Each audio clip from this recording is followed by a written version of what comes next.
Hello, YouTube. I believe we are now live. Welcome to made it on there? Welcome to Book Club. I had to stop and think. For some reason, I almost said round table. Book Club number 24. Yeah. We're here for the live stream 1 week earlier than we would normally be.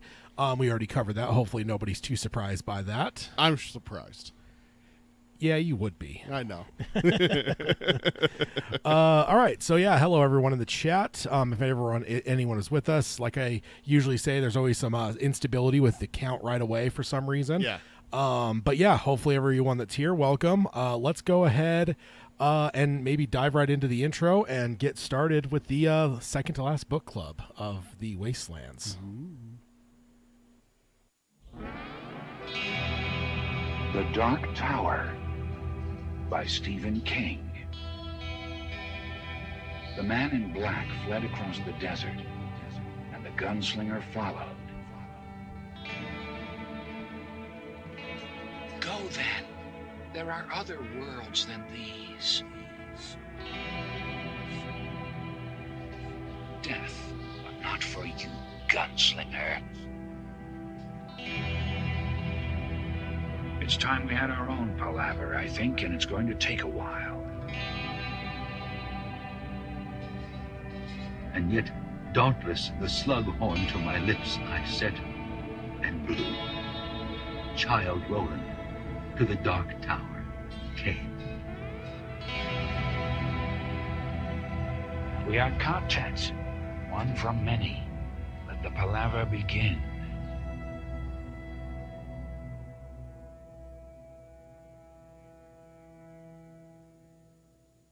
Hello and welcome to Dark Tower Palaver. This is our podcast covering Stephen King's magnum opus, the Dark Tower series, as well as the extended King universe, which, let's be honest, that's everything.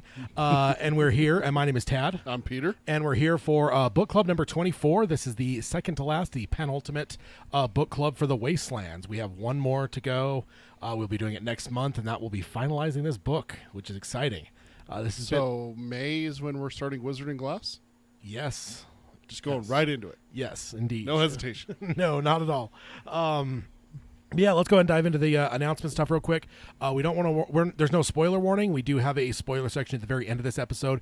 You will be both seeing and hearing a very clear indication when we move into that. So if you've not finished the 7 primary books of the Dark Tower series, this is the right place to be.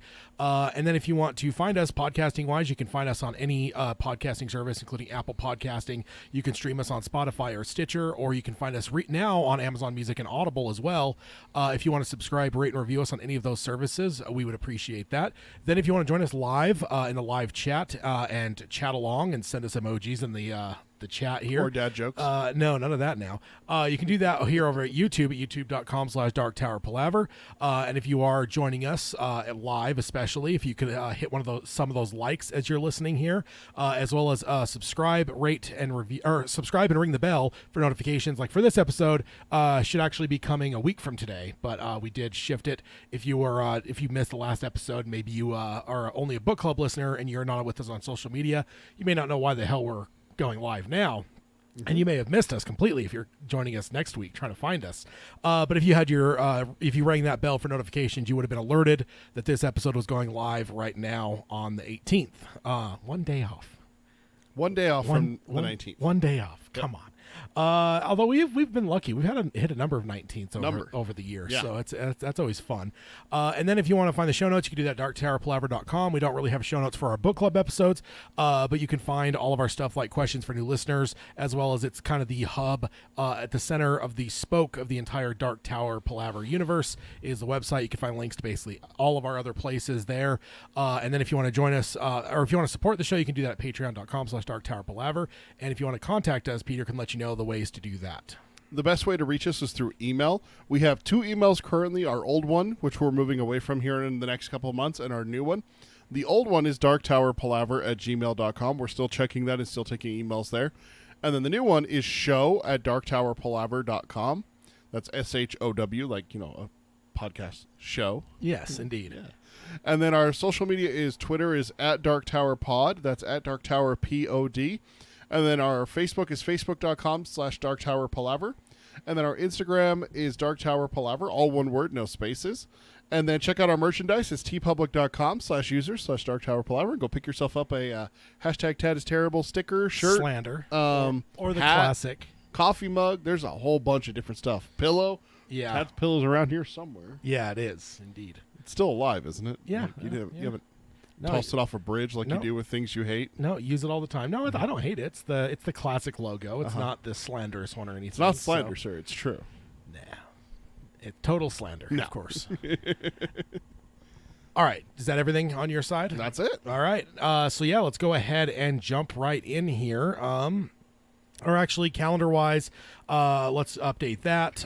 So the next time we see us will be on April the 8th for the Roundtable 135, and then the 22nd of April for the final book club of the Wastelands. That is kind of what is coming up, coming down the pike when it comes to the episodes here. And then we generally pencil in every other week, but usually in the summer there's at least one issue. Well, we are having our first one now in the spring. Not even the spring yet, is it? Or have we hit the Officially, no. 'Kay. It's like the 21st or 20th, I think. Yeah. So, but yeah, ultimately that's our calendar. So let's go ahead and dive in. We are currently, we actually finished chapter 5 on the last episode. Now we are currently starting chapter 6. Of course, this is the third book in the Dark Tower series, titled The Wastelands. But inside of this, there's two major books. Book 1 that was titled Jake. Book 2, which is titled Lud, subtitled A Heap of Broken Images. And we are now starting chapter 6 that has the subheadings Riddle and Wastelands. So we are starting at subchapter number 1.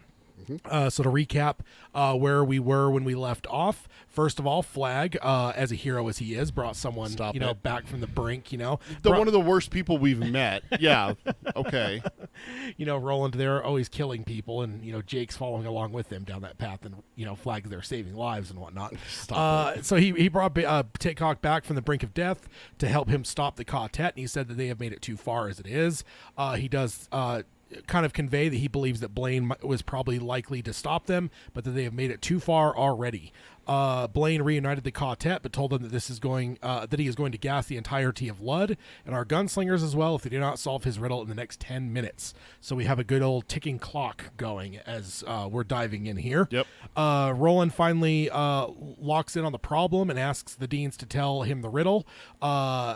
Yeah, so I'm sorry, now that's jumping into this subchapter. So finally, Roland feels like, you have all the whole reuniting and all that fun stuff. Yeah. But now we're diving into this subchapter number 1. Roland finally locks in on the problem at hand and asks the deans to tell him the riddle. Eddie objects, asking about the people of the city and what they can do for them. Roland says nothing, but they can do something for themselves, and asks again for the riddle. Eddie tells him basically they need to prime the pump to get him going, but his pump primes backwards. Say that 3 times fast. Eddie asks if it means anything to Roland. Roland thinks it over carefully, but has nothing. And asks Jake. And Jake says he doesn't even see a pump. Roland says that's probably the easy part and points out that they're anthropomorphizing Blaine, but he is just a machine, albeit a complex one. And it seems he's turned on his own engines, so it's likely a code or combination to unlock the gate or the train door. So very good of Roland there, kind of piecing it through here. Yeah. But my first note here, I love Eddie once again being the one to be the voice of emotion. I feel like he is never truly going to be comfortable with this aspect of being a gunslinger that will make that comes down to making life and death decisions. That is not to say he won't be able to make those decisions or do what he needs to do, but I don't think he's ever going to be comfortable in doing it without some objecting. Sure. And I don't know if that's just like his background or if it's just his personality type. But yeah, I don't know. It just seems about right. Yeah. Also, like you see, like the good in Eddie as well with that is like you're saying like he's like, hey, well, what about these other people in the city? And Roland's like, well, we can't do anything for them, but we may be able to do something for ourselves. Yeah. So Eddie's first thought is not, hey, let's get everyone, let's get the hell out of here. It's, hey, well, what about these people? Yeah. So you just see kind of like the good in Eddie, despite all of his bad stuff in his past, Yeah. drug smuggling, he's a heroin addict and stuff like that. Him and his brother got up to shenanigans and everything. Yeah. And so all kinds of capers. yeah, exactly. And so I just like to point out that, Eddie's the only one really in the quartet that's like, well, what about these thousands of people? Yeah. Even though they tried to kill him like what, an hour ago, you know? Yeah. One of them took Jake, and yeah, and Eddie is one of the ones of the quartet that actually killed some of these people as well. This is true. So Yeah. on his birthday of all things too. what a monster. Come on, Eddie. I do love that Eddie doesn't argue anymore. Yeah. It's not a fight. It's a, hey, what about this? No, it's this. Oh, okay. Yeah, and then You know, it's oh, okay. Then- It's a, he asked, but he's grown to understand Roland is usually right about these things, and so that's where it stops. yeah. We're already seeing the progression from earlier in this book, Do you think it's that Roland, or do you think it's the time? like fact that the they have time crunch. They've got a time crunch. It could be both, but it's also it's been that way for a little bit now, where Eddie's like, hey man, this is shit. I don't like this, and Roland's like, yeah, but this is the way it is, and Eddie's like, yeah, you're probably right, but fuck you. You know, Yeah. he still has like that bite towards Roland. yeah. But I think that it's gone past the no, how can you know that? No, you're wrong. No, I'm going to put a knife to your throat because I don't agree with what you're deciding. You know, kind of And attitude. just hold back your initial anger here, because something just struck me. You know what Eddie really reminds me of? Harold with Stu. And it's not that he hates Roland and that there's no love interest that's separated him, but in the fact that, it's like it says in the stand where if Stu said the sky was green, Harold would have a 3-hour Argument of why he's wrong. why the sky is green. Yeah. And I just feel like Eddie is that way, and I don't think it's not like motivated by jealousy or anything. It's more of just that's Eddie's That nature. is Eddie's personality. Yeah, exactly. Is that he's, especially with looking at the extenuating circumstance of being drawn into another world. Yeah. Eddie's just like, dude, I can't accept this. Like, I can't Yeah. accept that, you this and that and everything and everything in between and everything like that. Yeah. But I think it's coming to understand that he needs to trust Roland. Yeah. I mean, he also had that conversation with him on the road to Lud where it's like, dude, stop leading us by the noses. Stop, take the training wheels off, kind of thing. Yeah. Like, stop babying us. Yeah. I think Eddie also kind of stepped up at that point and realized, hey, if we're going to stop being babied, I need to stop second guessing, the leader. Everything Yeah. that Roland does, that kind of thing. So, And I think that, kind of as you pointed out there, he does object at first, but then he moves on. I don't, in my mind, as a reader here the first time, I don't think that we're ever going to see that stop. I remember thinking that, where it's just Yeah. like anytime there's some room for objection, I think Eddie's just going to object, even if it doesn't turn into a long, dragged out fight like it has in previous, like the last Yeah. book. I still think he's always going to object, just on principle. see, I would even say that it's not objecting at this point. I think it's asking a question. That it's not questioning Roland's decision. It's not objecting. It's just, hey, wait, what about this? Yeah. No, here's the reason why that's not important. Roland says this. Roland gives, doesn't even give a reason. He just says it's not important. Yeah. Here's why. And it's or outside of here's our not. control, Yeah, really. exactly. That's what it That's comes down exactly to it. here. Yeah, it's outside of our control. What's there to worry about and everything like we can't do anything for them. Yeah. Is what Roland says. So I think that it's getting to the point where Eddie's the one guy. Did you ever hear that? I don't remember if it's in a book or if it's from actual history, where it's like, if the president and all of his cabinet agree, there's that one person who's supposed to be like, no. Yeah. Was that Germany, or was it the U.S. or England, or one of those during World War II? Reminded me that it's like, oh no, it's from a book that I've read that you haven't read, where it's like, if the entire decision-making body, if there's 12 people and all of them are on the same page, it's up to one of them to stand up and go, no, that can't be right. Yeah. And that's what I kind of feel like Eddie is for this group. Yeah. Is not just the blind following Roland. He's still going to ask questions and stuff like that. Yeah. And I think to this point, it's been disrespectful at times. Yeah. I think this is a shining example of where it's not disrespectful. And he just had to ask. Yeah. Like you said, he's always going to have to ask. Yeah. And again, especially when it comes to like, I just feel like when it comes to like making that hard choice, I just don't think that he's ever going to do that without some objection, just because Some second guessing and stuff like that. yeah, I just feel like he's not comfortable with it, that's just a natural thing, right? Yeah. Some people are going to be more comfortable with things like that and some aren't.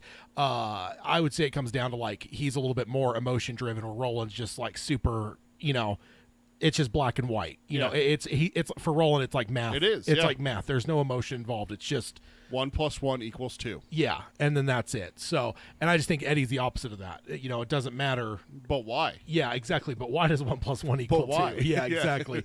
Or especially if there's a moral aspect Yeah. to it, I think that he's always going to have an objection, not or at least a question to Yes. the whole thing.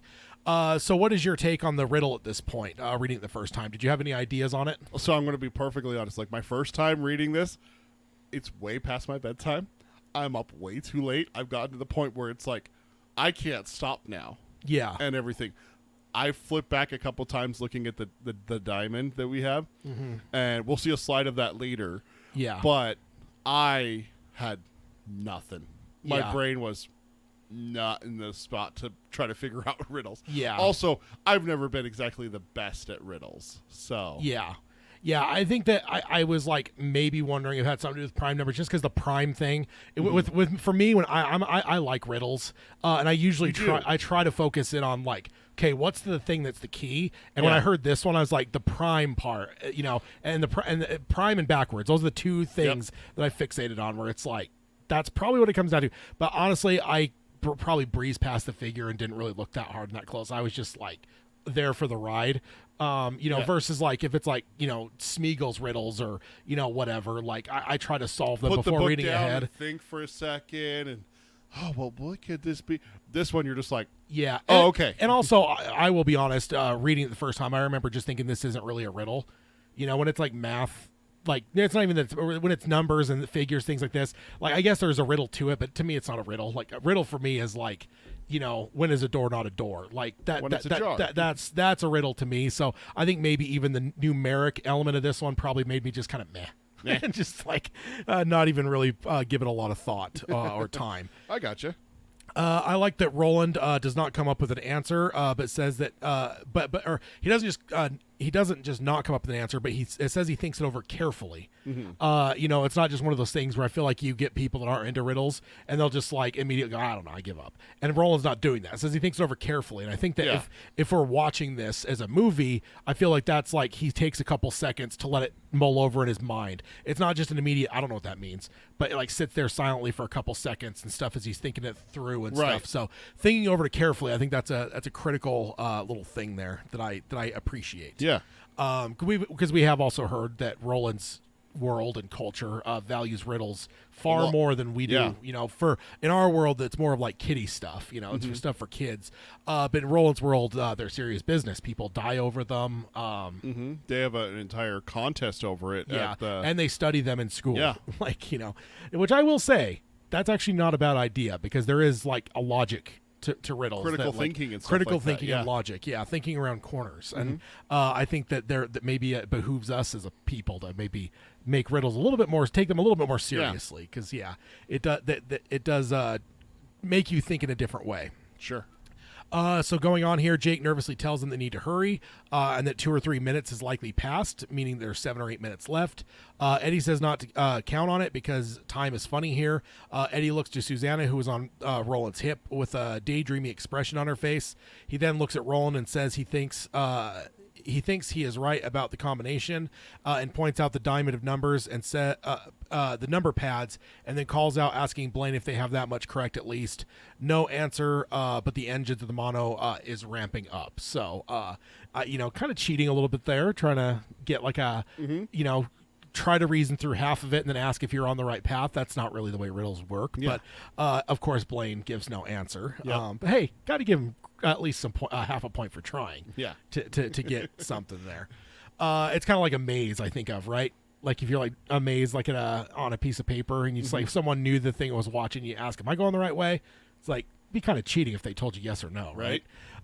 So my notes here, Jake gets us caught up with the fact that some time has passed since we left off. As I said in the recap portion, there was 10 minutes was the last thing that we heard from Blaine in the last chapter. And King through him is making sure that we as readers know that there is a clock running right now, and the sands of the hourglass are slowly depleting. Yeah, keep an eye on the clock, folks. Yeah, because if Jake is right, let's say worst case scenario, he says 3 minutes has passed. They have 10 minutes. That's 30% of their time's gone already. Yeah. From the time that we jump from one page to the next. So it's good to keep us in that place. And I do hope this is done on screen. It's done in real time. You get those things where it's like no break to go back to flag. Well, no, I just mean in terms of like legit, like there's no jump in time. Like it's not like we got 10 minutes and then like screen time wise, a couple seconds pass. And it's like, well, now we got 7 minutes. Like, no, I want it to be like a legit 10-minute. They've done that several times in film. Yeah, I think of like Aliens. Yeah, we have 5 minutes until the ship explodes. Yeah, Aliens with the self-destruct. If you time it, it's 5 minutes. Yeah, I don't know if that's the right amount of time. Cabin in the Woods. It's Cabin in the Woods, where it's like, we have X amount of minutes till the sun comes up, and if you actually pulled a stopwatch in a movie theater, it would have been that time until the lights in the theater came up, which is the sun coming up. Yeah, because the movie's over. There's different things like that. I just think that this should be real time, even if that means they have to change it from Blaine saying there's 5 minutes or 10 minutes left to saying there's 5 minutes left, and then just let this scene play out legitimately a real time 5 minutes. That'd be fun, because I think that would just add some tension to it, because you'd be sitting there like, oh my god. I think when film edits and lets time pass in a weird non one-to-one way, I think it has a tendency to break some of the tension a little bit. Yeah. Because ultimately you just don't know, and you just assume you got to build the tension. Yeah, first. exactly. You got to build the tension, because if you have editing around, I think a lot of people just lean on the fact of, well, the heroes aren't going to die, so no matter what they're doing here, like I feel like it deflates it a bit. Whereas if you have the real, I think that's the genius of the show 24 back in the day, because it was a real-time show. When they said, hey, we got 5 minutes, like you could look at your clock, and when it went to commercial break, that clock is still running. The clock. Yeah, it would always jump when it comes back from commercial break. It'd be like 12:15, and then you come back from commercial break, it'd be 12:19. Yeah, because they always did the time. Yeah. What time it was. Yeah. Going to commercial and coming back from commercial. Yeah. So I mean, that's an extreme example, but I always love that. So I kind of hope. I always thought it was kind of funny when I watched like the first 3 seasons of 24. I was like, oh, so that's how long commercial breaks were back then. Yeah, no 3 kidding. minutes and 36 seconds. That kind of thing. Well, it was even very striking when you watch the last couple seasons, because there was a huge time jump. Yeah. Because they canceled it for a while, then it came back, and you watch how much longer the commercial breaks are in the later episodes. But yeah, so then my next note here, Eddie sounding like Roland here, talking about time being weird here. I like this because he is the most senior from our world, and did not spend time changing personalities, which would obviously affect Susanna's perception of time on the entire beach, because jumping around personalities, time's going to get lost. Yes, Eddie had his withdrawals and stuff, but overall, outside of Roland, he's probably the most dialed into like time in this world. So he basically has the best grasp on time, which we've been hearing since probably the first 10 pages of the first book, that the time in this world is very strange. So it's kind of cool to see Eddie kind of locking in on that. Also, King is doing a good job here to remind us about the Diamond of Numbers, as it has been a long time since he introduced it. Or when they showed the picture of it, I actually went on my thing and went back at it. It was a ways back. Yeah. The last time we saw that diamond. So it's kind of cool for King to remind us, because I think if you got like a book, you just thumb back and try to find that, or Kindle, you can go back or whatever. I was actually surprised they didn't put the picture back in here, but yeah. I mean, they do in a little bit, but not. Yeah, kind of found that interesting. Yeah, absolutely. One thing that I did notice is I liked how Eddie tries to get confirmation from Blaine. You were talking about it just a little bit ago, about the guess of the combination and the number pads being linked. And something you probably did a lot with Henry, right? Like when he's trying to figure things out. Oh, is this right, big brother? Yeah. He does it with Roland now, too, constantly seeking affirmation that he's doing it right. He did it with the key as well. Yeah. So that's just another reveal of Eddie's personality. Is that yeah. He's probably... He's a second guesser. Yeah, he doesn't have a lot of self-confidence, which, that's... We've already seen that with the key and everything like that. Is like he's just doubting himself and stuff like that. And then Roland, is like, hey, come on. Yeah. Like, you know that you can do this, that kind of thing. But even still here in pressure situation, you see Eddie, is that right? Huh? Yeah. Yeah, for sure. So going on here, Susanna tells Roland that he has to help her. Her daydreamy look turns to one of horror, dismay, and determination. Roland believes that she has never been more beautiful or more alone. That's an interesting little dichotomy there. Roland did not see her with Shardik because she had been on his shoulders, but he knew that this is the expression that she had on her face then as well. Ka was a wheel, and it always came back around where it started. She was facing the bear. She was facing the bear, and her face said that she knew it. He asked her what she needed. She says that she knew the answer, but it was stuck in her mind like a fishbone would get stuck in your throat, which that just sounds uncomfortable. Yeah. She needed help remembering not his face, but his voice. And what he had said. Jake looked at his now empty wrist, wondering how much time they had left. Surely no more than 7 minutes. And that was being generous. He saw Roland had a bullet from his gun belt and was walking it across his knuckles, and Jake's eyes began to get heavy, and he looked away quickly. Roland asked, "What voice did she want to remember?" His eyes fixed on the bullet. He did not need to look up to know that Jake had looked away and that Susanna had not. He went faster until it seemed the bullet was floating over his fingers. She then answered she wanted him to help her remember the voice of her father. So, definitely a little callback here to Gunslinger. book one. Yeah, huge jump back. So very interesting that that the spotlight is back on Susanna, and I don't mean in terms of the story spotlight, but it seems that they keep trading off whose moment it is to stand up and be true.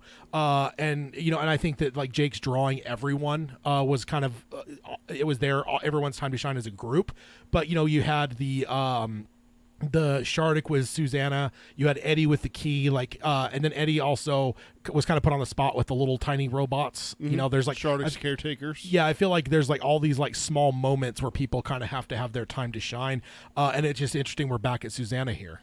Mm-hmm. Beginning of the book, end of the book. We're kind of bookending with Susanna being in the moment of I don't know, the spotlight. The spotlight, yeah. Yeah. So it makes total sense that Roland finds beauty in that intensity on her face at this moment, and that she realizes it is her turn. As she realizes it is her turn again, game recognizes game. Yeah, absolutely. Because it says that she's never been more intense and all that, but also never so lonely. Which doesn't that just strike you as a Roland-y kind of thing? Don't you think he would be one that would appreciate like a lonely attitude? Because in this moment here, I feel like she's so far removed from the actual quartet mentally that she basically may as well be on a different planet. And I just think that if anyone can feel what that is like, it's probably Roland. Absolutely. So yeah. I kind of found that interesting, and that I don't know, because has Roland ever really remarked on her beauty before? Have we seen it from his perspective? No, I don't think so. Not that he thinks that she's unattractive or anything, but I just don't think that that's generally his way. But in this moment of like high tension and stress, like that's when you get it from him. I think it says as much about Roland as it does Susanna. So I find it interesting. Hi, Mark. Welcome to the book club welcome, here. Mark. I like how Jake turns away because he feels like he's going to get hypnotized quickly. Like he's going to go under real easy. I don't know why, but it's really cool to me. Like once you've gone under before, you're more susceptible to it, kind of thing. Yeah. Which we see a lot of times in movies and stories and stuff like that. Is like, oh, if you've been hypnotized once, you're hypnotized again. But he was also easy to go under in the first book. Roland, just in the first time. Yeah, he hardly had to try before Jake was completely under. So even I know what you're talking about. Yes, I've always heard that same thing where someone that if they get hypnotized, they're more prone to it easily in the future. But God, he was easy the first time. So yeah, so it's just interesting that to see that played in the Dark Tower here. In Lud, in the middle of Lud, Jake's like, oh shit. Yeah. Can you just imagine Jake getting hypnotized here? Just like, no, snap out of it, kid. Wake up. I would just like to see him just fall over. Just do that. Hi, Carol. Welcome aboard. Better late than ever, she says, which is true. The trains, though, and that's what we're worried about here, is let's see if they can get the train out of here on time. Yeah, you don't want to miss your train. Don't want to be late for the train. Yeah. So I love that Jake is kind of a worrywart. It makes total sense with his backstory and the loveless, pressure-filled childhood that he had. Yeah. I think everything that we've seen, it makes total sense that he would be one that would be generally prone to like being a worrier. And he's the one that's most worried about the time. I mean, I think they all heard Blaine say it, right? You've got 10 minutes. Yeah. But are we really seeing anybody else stressing about the time? Like Eddie's kind of like, I don't know, time runs funny over here. He's answering to Jake, but it's like nobody else seems to be freaking out. But like we're seeing a few different times here where Jake's like, Roland's focusing on the answer.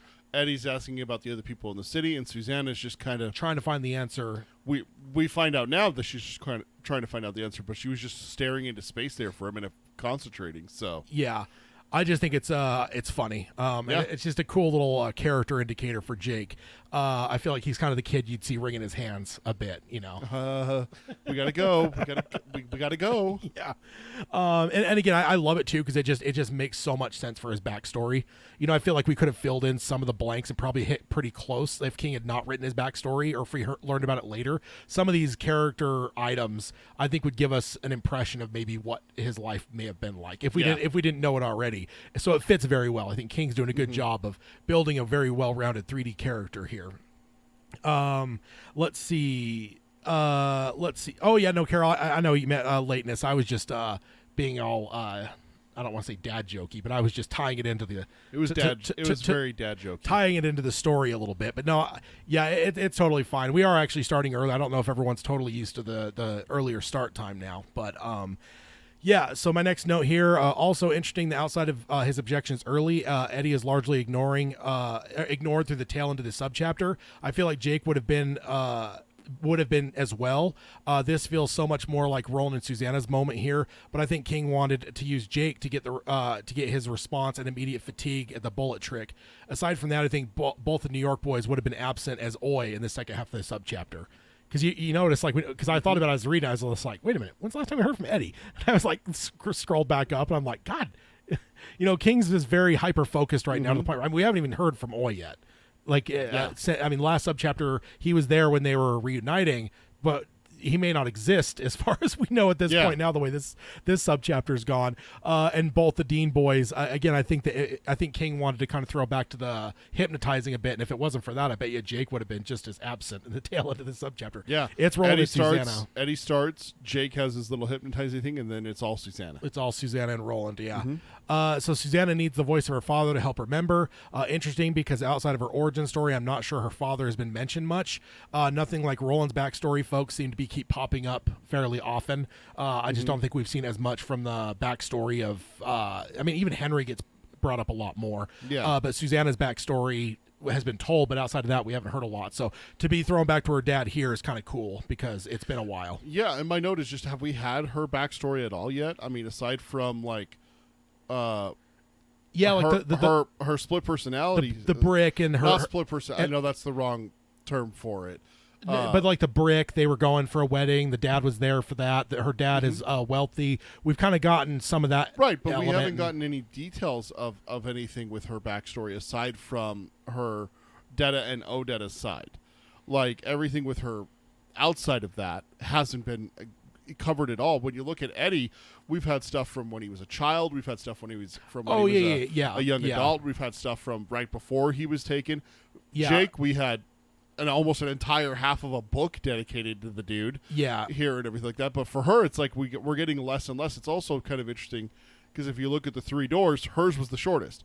Go in, get her, put her in a fitting room, done. You know, kind of thing. So it's almost like King's kind of saving it, maybe.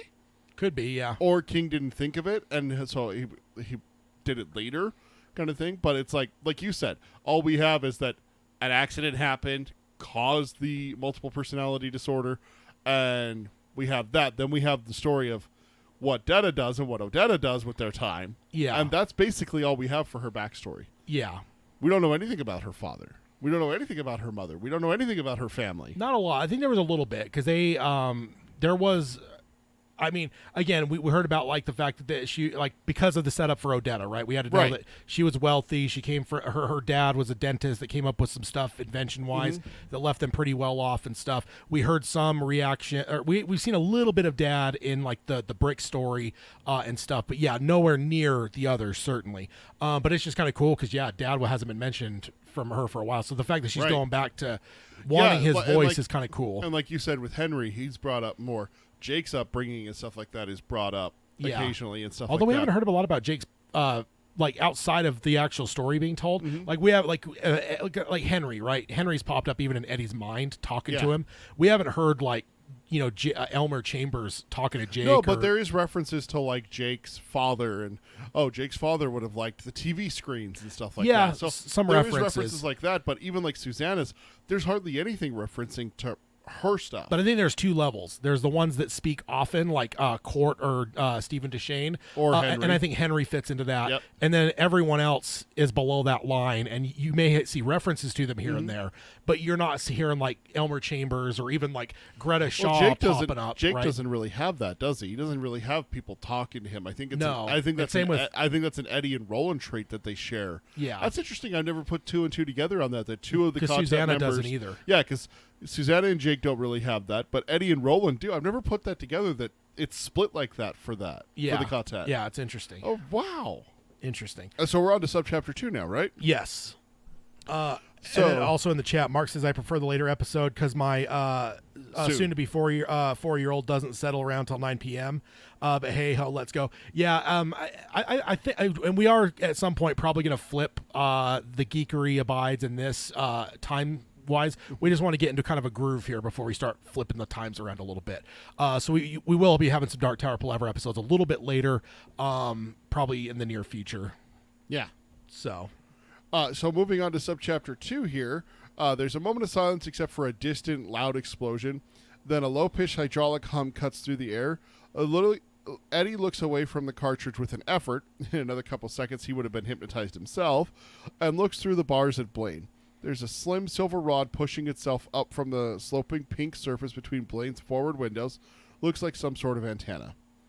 Eddie doesn't seem like the type to be hypnotized to me. His mouth alone seems like it would keep him from falling under someone's spell. I could just see someone, trying to do like the watch thing to hypnotize him, or like the bullet trick, and him just being like, dude, this is fucking stupid. Yeah. His mouth alone, like I said, would just keep him from being hypnotized, right? Maybe. But even here, Yeah. if you get him to shut up long enough, it seems to be working on him. Yeah. I do appreciate this look from Eddie's eyes because so far we only really see Jake hypnotized, so it's good to know that he can be where we know Jake. We've seen him already. And then now Susanna is actually being hypnotized. So, again, it's like a checklist where it's just like, maybe we need to know this in the future, that hypnotizing, we already know Jake's there. Now we know that Eddie is at least, because I'm with you. I think my first initial thought, if I had to guess, would have been Eddie probably can't be hypnotized just because, one, he wouldn't shut up long enough. But this is showing that's not the case. And also, the whole focus of this scene right now is Susanna getting hypnotized. So, Yeah. Roland can hypnotize the most of the content, it looks like. All of the content, it looks like. We just don't know about that little Yeah, we don't know about the little bumbler. vermin there. Hey, stop it. Not a vermin. Stop it. Hashtag Tad is terrible. You earned that one. Oh. So moving on, Roland asks Susanna if she remembers the voice of her father, and she says yes, but she can't hear it. Not that she doesn't remember it, but that she can't hear it. Yeah. Blaine then says, 6 minutes, my friends. Eddie and Jake jump and look at the speaker box. Susanna doesn't seem to hear Blaine at all as she just continues staring at the floating cartridge. Roland tells Susanna to try to hear her father's voice, and then he feels a change in her. She seems to gain weight and in some indefinable way, vitality as well. Like her essence somehow changed. Well, it had. Detta Walker asks, why you want to bottle with that bitch? Sorry, that is literally taken straight from the book. That's how it... Both? What is that? I don't remember how the audiobook says it. Both, B-O-T-H-E. Both. It's supposed to be bother, but both with wit. Yeah. Yeah. I remember reading this the first time, and I was just instantly terrified. I thought she was going to kill them all. Yeah. Because, we haven't seen... I don't think we've seen Detta. We had- I think we had- we we have a had- note for this later, but I don't think we've seen Detta in the full. We've had little things creep up in Susanna's voice Yeah. and personality where she's flared up at something that Roland's done or someone's done or something like that. Yeah. Probably the shooting as well. Detta showed up, I think, when her and Eddie got in the gunfight and everything like that. But full-on Detta coming out and taking over the body... Yeah. We thought she was gone. Yeah. I thought they were instantly going to get attacked and killed. Yeah. It took me a number of rereads, but now I absolutely adore Detta so much. So I may have agreed with you the first number of reads, but later on, every time I see her now, I just want to get like a little Detta pendant and just wave it because I love her, man. She makes me laugh, and also she's a fucking badass. If it comes down to a moment of absolute whatever badassness is needed, I'd rather have Detta there than almost anyone else except for Roland. Yeah. So I just love her, and yeah, she cracks me up too. Let's see. And that's my next note. Early on, I did agree with you. She seemed like a snake that you never knew if she would bite you. So it seemed like the worst possible time for her to show up again. I know, right? Like clock's ticking, gas is about to be released, and oh yeah, by the way, here's this bitch who tried to kill all of you except for except for Jake. Yeah. So like that. Yeah. Indeed. Carol has a question there. I think that is for spoiler section. Do you want to take that down though, I we don't absolutely forget? Write that down. So now moving over to subchapter 3, Detta says that Odetta never got better than a C in math her whole life, and she would not have gotten through it without her there to help. And then grudgingly added that her dad helped some as well. She mentions 4 special numbers, and that her dad taught them about the net, and Odetta could not help or couldn't remember because she never understood the 4 special numbers to begin with. Eddie asked what the 4 special numbers were, and Detta answers prime numbers. She looked at Roland and appeared to be fully awake, but Roland saw she was not Susanna, but not the devilish Detta that they had previously dealt with, even if it sounded the same. So there's kind of an in-between a little bit here. Detta then tells a story about Odetta coming home crying about failing math class, and adds that it was nothing more than funny book algebra. So she's sitting there crying about failing, and Detta's throwing in a little comment there that it was nothing but simple ass algebra. Yeah, I just algebra love is that. not simple. Sorry. But then again, I'm math illiterate, so we can't. Funny book algebra. So I would say this is probably like very rudimentary algebra. I just love it because I feel like there's a pride there with Detta where it's like, she's all, crying like a little whiner, and it was nothing but freaking, funny book algebra. And then she said that she could have, she said she could have done the work, and if Detta could, then Odetta could as well, but she didn't want to. And the poetry reading bitch like her was too good for math, so that maybe Odetta felt a little highfalutin for math, maybe, which that's at least how Detta interprets it. Yeah. Because then that's an interesting thing too, where like there is a personality split there. But if Detta can do it, Odetta can too. So if there is some sort of deficiency, it's self-created in a way, which is interesting. She then laughed, but it was not the insane and bitter laughter that we maybe have heard before, but genuinely amused at her foolish mental twin. She then said that her dad showed them a trick he learned in college, and that it would help you find most prime numbers. Odetta objected that the teacher said that there was no formula for prime numbers, and their dad said that it was a net, the net of Eratosthenes. And she then tells Roland to take her to the box, and she was going to solve the riddle with the net. So good to have Detta back in our lives. That's my first note. I love her, man. Again, they're just like talking shit on Odetta a bit, laughing in a non-maniacal way. She doesn't sound as murderous and King's trying to point that out to us instantly, that it's not, oh, she's a psychopath and she's going to try and slit her throat and everything like that. Yeah. She's not like that. Yeah. She's laughing, but she's having fun while doing it. Yeah. Yeah. And at the expense of Odetta as well. Exactly. Because I think if we're all going to rank them here, I do think Odetta's probably the bottom of the chain. Detta and Susanna. Well, you're talking about in terms of like useful or badass. In general. So. You say, like Susanna, and I think Detta's next there. And I just think Odetta, she was the one that was kind of melting down early on, remember, completely for refusing to admit that she was even in a different world. Even when and stuff, Eddie started poking holes in her stories and everything. Yeah, I just felt like logic. she was completely incapable of a lot of what this world is going to need. And I'm not saying that to be judgmental on Odetta. I'm just saying in this world of the 3 personalities, I don't think she's the most useful. Right.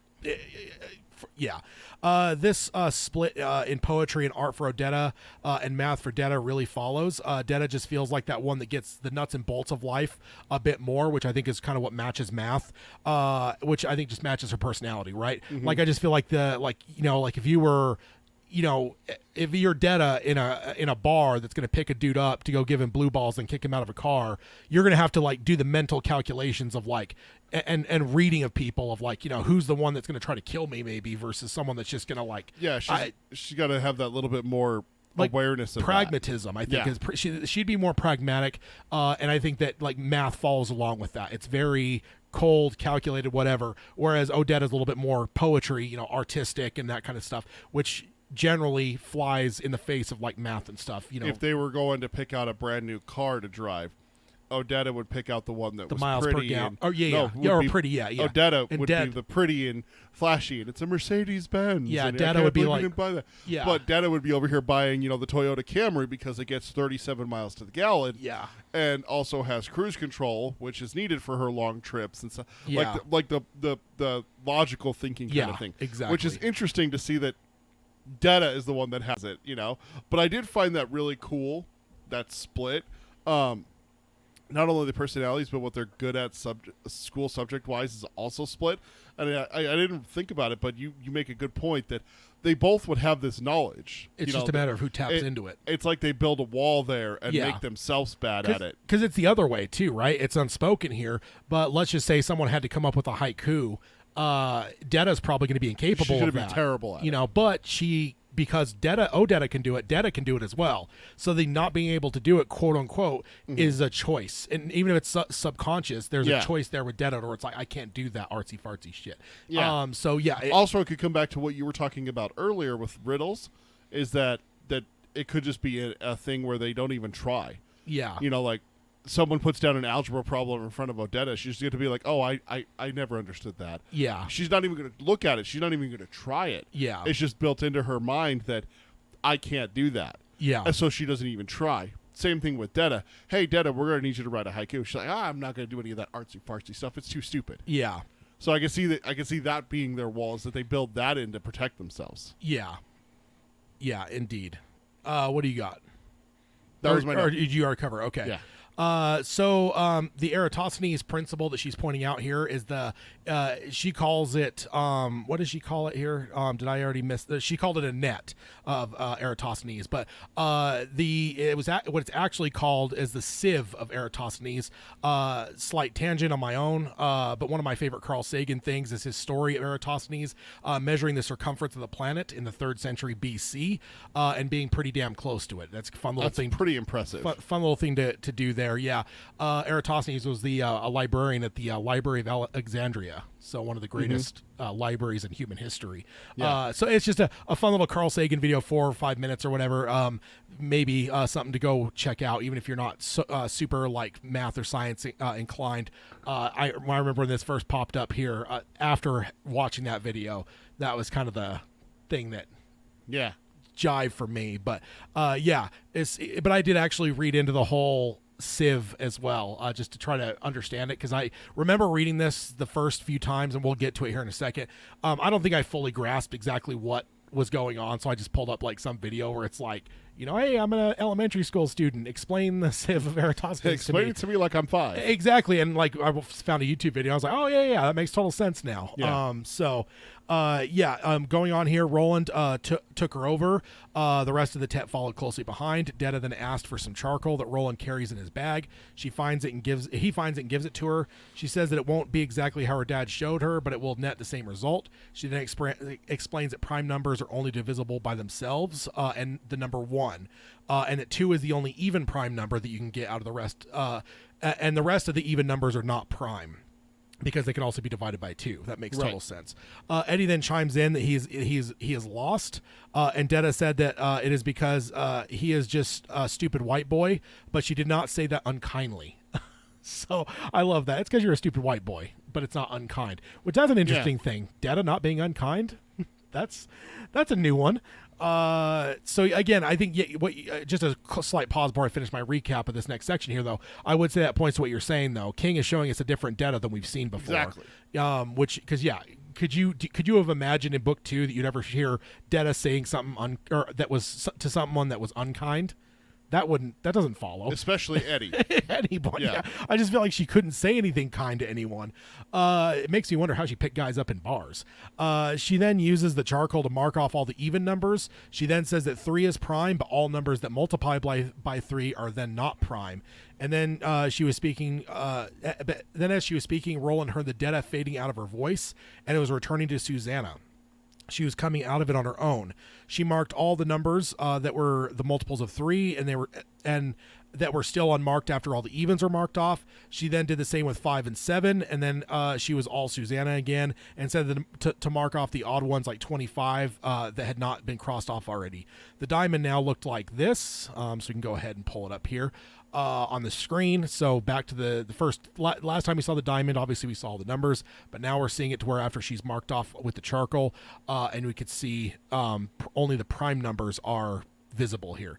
So yeah, but that's basically the video that I saw too. It was basically just like, 1 is prime, 2 is prime, but then what the person said is then what you would do with this, and it's more not a diamond, but a lot of people get like the chart that's 1 through 100 that's a square, Yeah. and it would say after 2 everything just count every second square and mark it off, which would give you all the even numbers. Take all the even numbers And then out. you go 3, you don't mark that one, but then every third one you cross out. And so that's kind of how okay. that's how it was explained to me. And you just keep doing that through the rest of the numbers. Then 4 is already crossed off because it's even. Then 5, and then you go through and mark every fifth one off to cross out every. Oh, okay. I understand it now. I didn't understand it before. I didn't pull up a video, so now I get it. Yeah, and then you do the same thing all the way up through 10.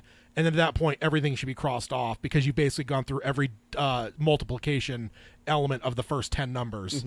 And you would have crossed She's out. got to do it through 1 through 10, and then that should do 1 through 100. Give you for everything. the prime numbers. Yeah, exactly. Oh, okay. So that's, again, I never got it fully from the book, but when I watched that video, I was like, yeah, it makes total sense. Yeah. Because if you're counting every second number, that gives you every even one, every third number, every 3 thing. Yeah. That's everything that can be divisible by 3. Yeah. 4's already gone, so you don't got to worry about that one.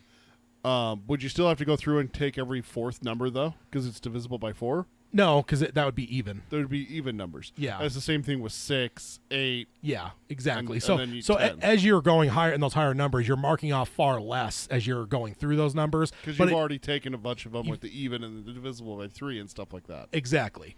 My notes here is the first time since book 2 that Detta has full on returned. Right? I think we kind of this is where we talk about it a little bit. Is that Yeah. I don't think that she has come back. Just creeped in just a little bit here and there. Yeah, just like you'd hear twinges of Detta in the voice a bit at times, but I think it's the first full on return of Detta since. Yeah. I think that it was made clear that Odetta and Detta merged to make Susanna, but that both were still part of her. But I'm not sure I was expecting either of those two to show back up again. Just as a first-time reader, I didn't think to myself like, "Oh, Susanna's here now. Oh, cool. At some point, Odetta and Detta are going to pop back up." That never entered my mind. No, the way it sounded on the beach and everything like that is that the two women became one, and that one woman was Susanna. Yeah. And so I thought that the personalities were there, but they were merged together, not necessarily going to be separated again. This is full on just Detta. So yeah, everything, I just remember my jaw dropping the first time I read this, and because she didn't instantly try to kill them all. Yeah. She's on Roland's hip. Yeah. So she could probably, is there a worse spot that she could pop back up? Because I'm guessing she's probably within reach of one of his guns, if not. She's wearing one of his guns. If not the knife that likely is somewhere on him. She had one of the guns. She had one of Roland's guns because she used it in the firefight in Lud. Yeah. And Eddie had the Ruger. Yeah, I just don't know if they've So- traded stuff around in the time that we didn't see, right? I 'Cause now mean, they're I wouldn't imagine that who would have taken it. Roland can't use it. He only has the one gun, that kind of thing. So Yeah. I imagine she has it. But yeah, even if she isn't within a knife but I thought about that with him. I mean, just throttle him. Yeah, exactly. Gouge his eyes, Yeah. throttle him, or again that knife, which we know is suicidally sharp. Yeah. It would be well within her grasp. Yes, very, very, very dangerous. I remember calculating all those things in my head too. Where I'm like, uh-oh. Yeah. Also, Carol earlier said she reps the survivor of the two. She dealt with all the trauma and all the things the other didn't want to deal with, which is true. And I think that just makes her more. I mean, that's why she's so hard and badass, right? She's the one that's actually dealt with it. And able and gotten past the trauma and able to move on a little bit. And to a point, protecting Odetta from it, right? Yeah. Like she's the one that's taken all that stuff to her. Then Because she Odetta understands can, that Odetta can't handle it. Yeah, exactly. So I wish I would have learned this for prime numbers. I feel like when I was in school, I was taught to doing it backwards from this, where I would basically analyze each number and then look at it and go, what are the divisible numbers of this, and then like decide from there if it's prime. I guess, does that make sense? Like I feel like I learned it backwards. You would have to. You'd go through and you'd be like, all right, 50. Yep, that's divisible by 5 and 10. Okay, cross it off. Exactly. All right, 72. Is that divisible? Yep. Which I think is way more work. So Yeah. I really wish I would have learned this net of Eratosthenes that was invented in the 300 BC. Yeah. Not like it's a new thing here. No, it's been around for a while. I easily could have been taught it. So, Yeah. I mean, so that makes me angry a little bit that I wasn't taught this. I have a question about prime numbers. As a wee lad. Yeah. Sorry, I have a question about prime numbers. Yeah. You ever use them in your life except when someone asks you to find prime numbers? Like what? I hate math, so I'm kind of anti-math because I was terrible at it, and I still am. But I don't understand what prime numbers would be used for in everyday life. I feel like the only time I've really messed with them a lot is in like computer programming. You know? Okay. But yeah, even then, a lot of times you're building a program to then find and define prime numbers for you, and you could build a program that can do it for you. Like, find me all prime numbers between 1 and 1,000,000, and it'll spit it out for you in like 5 seconds. So things like that. But I don't know. Yeah. I don't know. That's just something that popped into my head talking about it, doing our notes and prep and stuff like that. I guess if you've got to outsmart a... I guess if you got to train. outsmart a train, I guess, yeah. You might need to know. To escape a town that's about to get gassed. Yes, indeed. A wannabe New York. All right, so my last note here, it totally makes sense that she can come out of the hypnotism on her own. With the nature of flipping from one personality to the next, she is uniquely qualified to move from being quote-unquote under to conscious all on her own.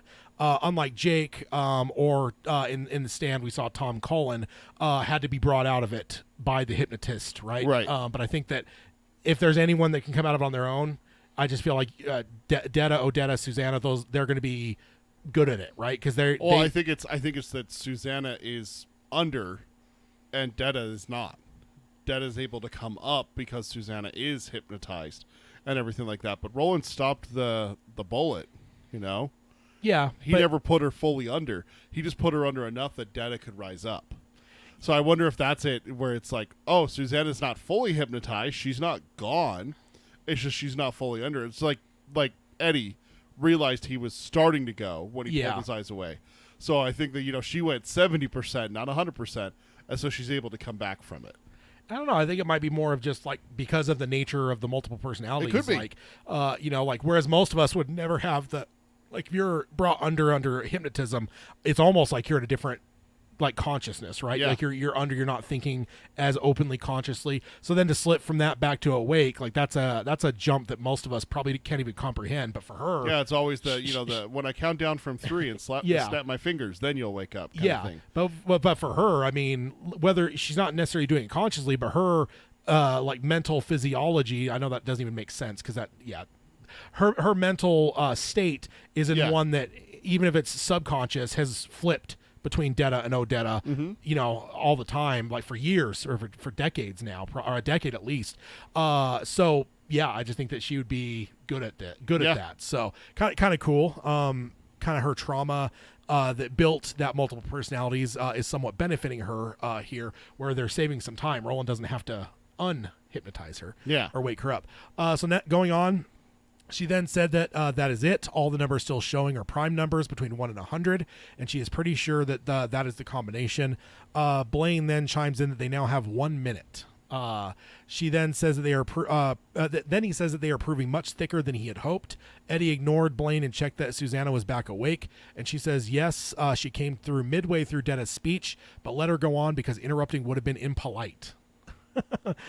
She then that's an interesting aspect. I didn't make a note of this, but I just listening to you say that actually triggered something. So Susanna was conscious for part of that. Yeah, which means very that strange. It's not like we've been talking about where it's not like a complete where one's awake and two are asleep. It's not binary. It's not oh, that one goes to sleep and this one wakes up. Yeah. Or this one goes to sleep, these two go to sleep and this one wakes up. Yeah. It's she's awake. Oh, she's awake too. That's different. Very strange. That's different. She then asks Roland if they want to go for it. Blaine says 50 seconds. Roland then says yes, and for her to enter it because it is her answer. And then Jake stops her before she begins to enter anything and says no. And then reminds them that Blaine had said that the prime's backwards. Susanna is a bit startled, then smiles and agrees that and says clever Blaine and clever Jake too. They all watch in silence as Susanna pushes each number in turn. As they start at the bottom of 97, there is a small click with each entry. There was no dramatic pause. When the last button was pushed, the gate began to move. Blaine then tells them not bad, but and that he is looking forward to this, but tells them that they should hurry. In fact, they should run, as there are several gas outlets in this area. That's always comforting. Yeah, indeed. So how kind of Blaine to make us realize it is a matter now of seconds and not minutes anymore. Yeah. Because I remember 1 minute. Yeah, when you hear the 1 minute mark, man, I remember getting shit. Yeah, my heart started going a little bit quicker the first time reading because I was like, wait, what? Like, how the fuck are these minutes going so fast? Time's funny over here. Yeah, I love that Susanna is very Odetta-like and holds back interrupting Detta because it would have been impolite. Feels like an echo of the discussion that Roland and Blaine had about about being rude with the guy who was killed with the oven, and Roland accusing Blaine of being rude by demanding without offering. Yeah. So there's a whole conversation with those two about being rude. Rude and has come up several times now. in the last little bit, exactly. And now we have completely unrelated because Odetta, Susanna, Detta do not know that story at all. They weren't there. So the fact that the whole impolite thing, like, again, that feels very Odetta to me. That feels like the Odetta maybe even coming into Susanna a little bit, where it's like, it would have been impolite to interrupt. Again, we just were talking about it. It's not just one that's awake. It could be all three that are awake, apparently. Yeah. Especially interesting because Susanna was not privy to that conversation at all. It is just her Odetta nature. Yeah. So that's kind of fun. I love that Jake is the one that remembers the part about priming backwards. Such a smart kid. The look of horror on Susanna's face, just like thinking about what she almost did. Yeah. Because she got so tunnel vision focused on the answer, like you've talked about with riddles. It's like, so it happens with riddles, man. Too often you get focused on like the one thing and you forgot about this part of it and everything. So Yeah. So then my note, every single time I get into following the whole prime number net, and I always forget about the backwards thing. Hell, even prepping this episode, I forgot until Jake said something. It's one of those things that where you get so in the weeds about one problem that you lose sight of the larger riddle. Very tricksy. Very tricksy. Absolutely. So good for Jake there, because I would have got it wrong. I guarantee you. In this situation, like I said, even having read this multiple times, there's still times I get so, like, my brain gets so fixated into the prime thing that I forget about the larger saying, and if this were me, I would have just started pushing buttons in normal correct order. Yeah. Non-reverse in order. forwards order. Yes. That right there, what you just described, is how I still get excited / shocked by things that happen in other books by Stephen King, is because he is so good at redirecting my attention over here, and I forget about what he just said about something. I think there's even a note about that later with King, where he's so good at.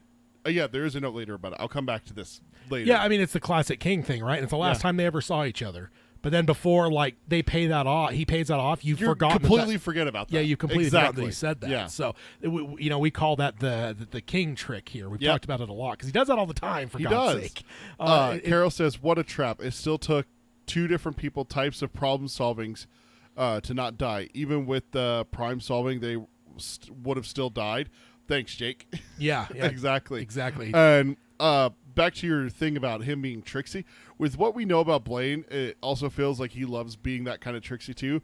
Very concerning, considering they're going to be traveling with him. They're about to board him, that kind of thing. So that is kind of concerning. And be in his absolute control, right? Yeah. Once they get on, like, he's in charge at that point. Like, you have no recourse at that point.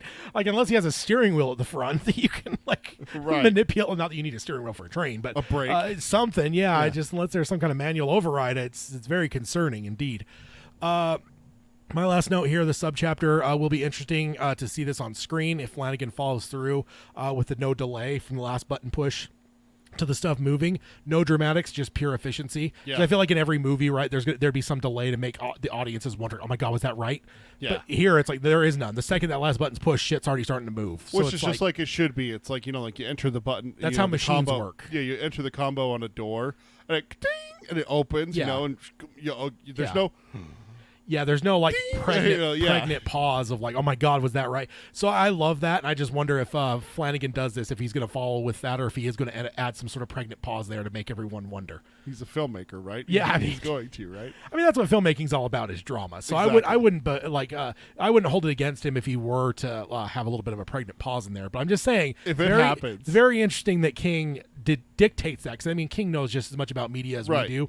Like, he's a movie buff and all that stuff, so he's seen the same kind of thing. So when he wrote this knowing that like it was immediate, and that's different even for us to like. It almost feels weird that it's immediate. I think we're so programmed that we would have expected some sort of pregnant pause, and the fact that there isn't, and he's defining no immediately. Like, I feel like the second she pushes that button, shit's already starting to move. Like, it's so quick that it's like, I think it would almost throw you off, which I think that would be interesting from the show's perspective, because again, we're also I don't know, conditioned to expect certain things. So then to go opposite and just have it start, I think it'd be cool, even if it's not as much drama. I think it'd be kind of like it would throw audiences off a little bit, and they maybe wouldn't even know why. They'd be like, I don't know why this feels so weird, but if that happens, will know. Absolutely. And we're going to be watching for it. We're going to be Leonardo DiCaprio up in this bitch when it happens. We'll be like, there was a pause. Indeed. All right, we're on to subchapter 4, and Mike showed up. He says, sorry that I'm late. No worries, Mike. Welcome aboard. Welcome aboard. I like that. Tad over here with the dad jokes today. No, that's not a dad joke. Oh, No. Debatable. So they all run along through the opening that just opened and sprint towards Blaine the Mono. King describes Blaine as a giant cartridge, one which had been painted an incongruous shade of pink, lying in the open breech of a high-powered rifle. In the vastness of the cradle, Roland and the others are mere specks. Flocks of pigeons with 40 seconds to live swooped and swirled beneath the cradle's ancient roof. A curved section of the pink hull slides up, and a soothing voice that they almost recognize because it sounds a little slightly louder and more confident version of Little Blaine starts to give them the intro of like a welcome message, like, welcome aboard, please have your ticket, and all that kind of stuff. Blaine cuts it off saying they can dispense with all that boring old shit. Yeah. I love the analogy of Blaine being a bullet. Yeah, I feel like that's adding an element to make us expect. I mean, we already know he's fast, right? Because of the town river crossing. Yeah, they've talked about breaking the sound barrier and stuff, so we already kind of know like this would be the fast, like well beyond the fastest train that we've ever.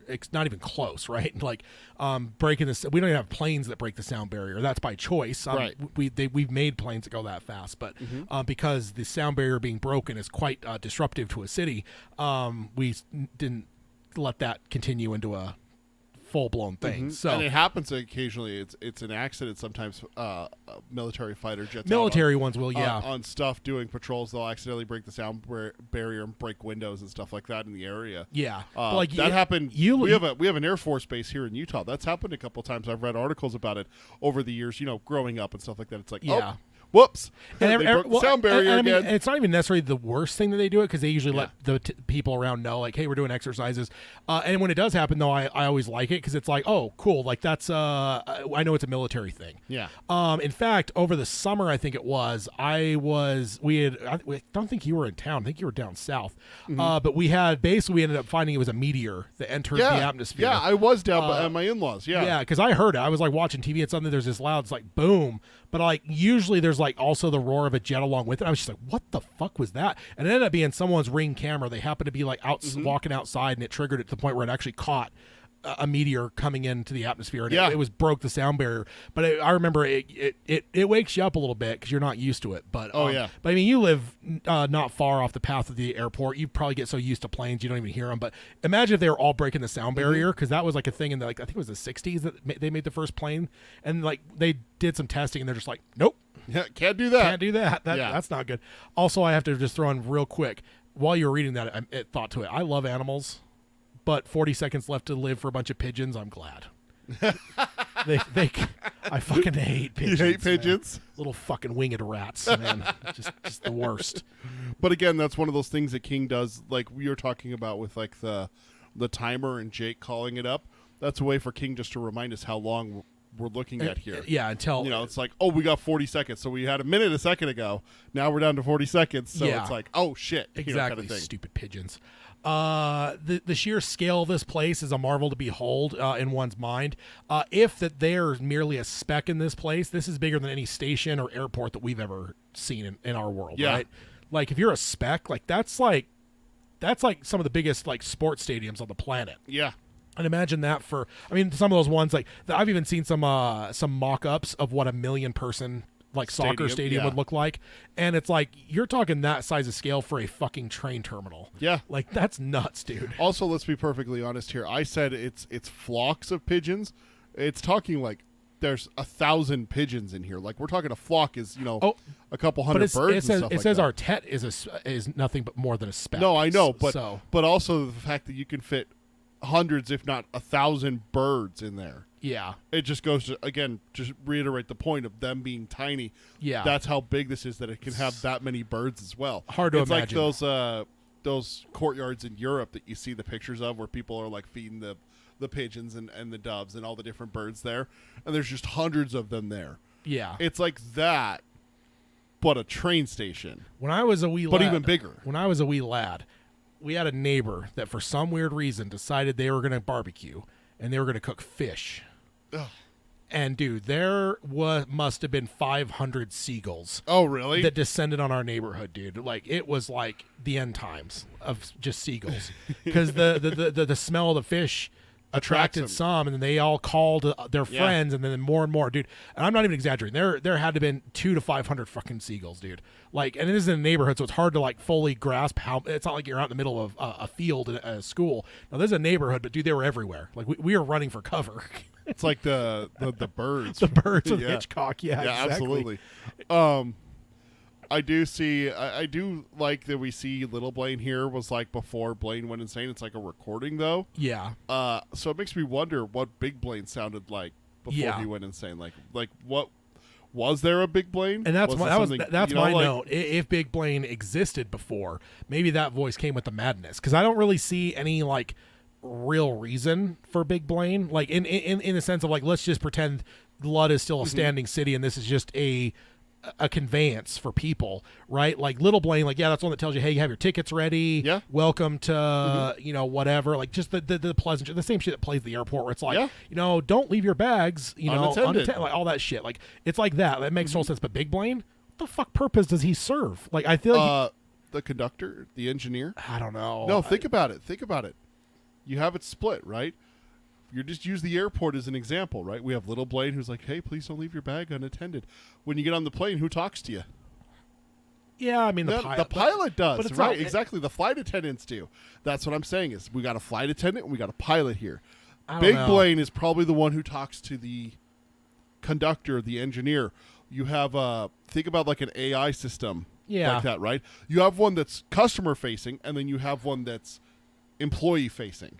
So you have the employee facing one where it's like, hey, how's the run, how's the track looking? Everything looks up to satisfaction, sir.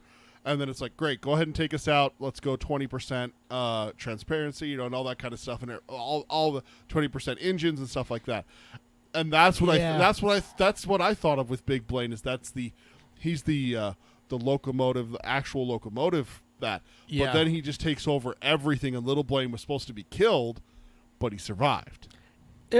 Possibly. I honestly wonder if Big Blaine's a creation of the madness, though. I think that there is some element that feels like there may not, and there's no way for us to know. But what did Blaine take over, though? There was an AI before. Blaine says that he existed, but it may before. not have had a voice. But he did exist, though. Yeah. Oh, yeah. I think he may have existed, but I think the voice is, I guess, what I'm talking about specifically is like the Big Blaine voice. I don't think existed until the madness. I think it almost became like it took over, right? And then started talking. I think that it still had a voice before, because it would still have to communicate if it's an AI. The people of Lud would still need to be able to communicate with it, so it would have a voice. Yeah, I don't know. Maybe if Little Blaine had a voice, Big Blaine has a voice, right? I think that it all would have been through Little. I think because you make it nice, right? You make it like quiet, timid, kind of like the thing at the airport. You don't have James Earl Jones like, "Don't leave your bags unattended." They should, People would actually might pay attention to it then. Actually pay attention. I guess when Don't leave your bags here. I'll fucking gut you like a fish. Something like that. some like Freddy Krueger. Yes. That's what I was going for. Was Freddy Krueger. Sorry, that's a terrible impression. Yeah, no, and so that's where I kind of wonder if I feel like the Little Blaine feels like the perfect thing for, like, you got a bunch of posh people of Lud that are going to take it, because I assume this probably isn't a train that your average working Joe can afford, because if this feels very I mean, who knows, this city's crazy, but It is. I just feel like, yeah, maybe who knows, we're of course we're debating stuff we can never know, but Yeah, exactly. But that's some of the fun stuff there. oh yeah, for sure. All right, so behind them, a tremendous thudding explosion almost knocks Eddie, who is now carrying Susanna, over, but Roland catches them by the arm. Eddie had held onto the desperate notion that Blaine's threat about the poison gas was no more than a sick joke. He then thinks to himself that anyone who thinks impressions of old movie actors as funny is absolutely cannot be trusted. He thinks it's a law of nature. And I put my note here is just simply, oh, there's our elf-loving Eddie. That ever the optimistic Eddie, always thinking, like the kind of thing like that. Yeah.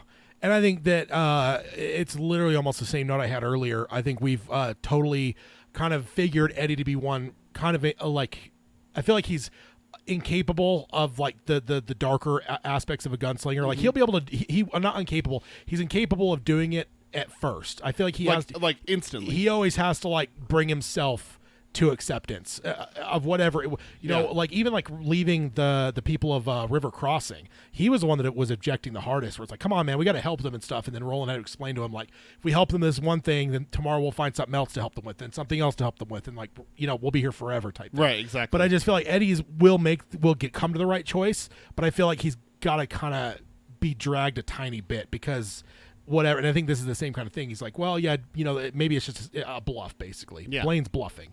Whereas the rest, I don't know I think probably everyone else is just like, yeah, this is probably not going to, this probably isn't going well. But Eddie, I guess it's like there's an optimism to Eddie. And I think that's maybe the best way to put it is he's definitely glass half full kind of guy. Yeah, he's an optimist in a way to where when some of this darker shit happens, he has to bring himself to cross that line to understand the darkness, where I think Detta, Jake, Roland, I think they accept. Well, they've all gone through shit. I mean, what is Henry's the worst thing that's ever happened to Eddie, and that happened months ago? Yeah. Yeah. Like he had an okay childhood. Like, you can say that he had a rough childhood compared to like mine and yours upbringing, and in the upper middle class, wherever we sit now. Yeah.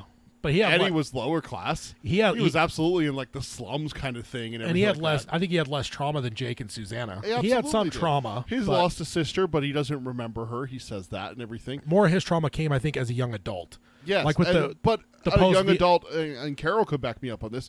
A young adult, a lot of times, is able to handle it a lot better than a child would. Yeah, which is Detta/Odetta's trauma began as a child, and then Jake's been traumatized his whole life. Exactly. Eddie was able to handle it a little bit better because he was older. Yeah.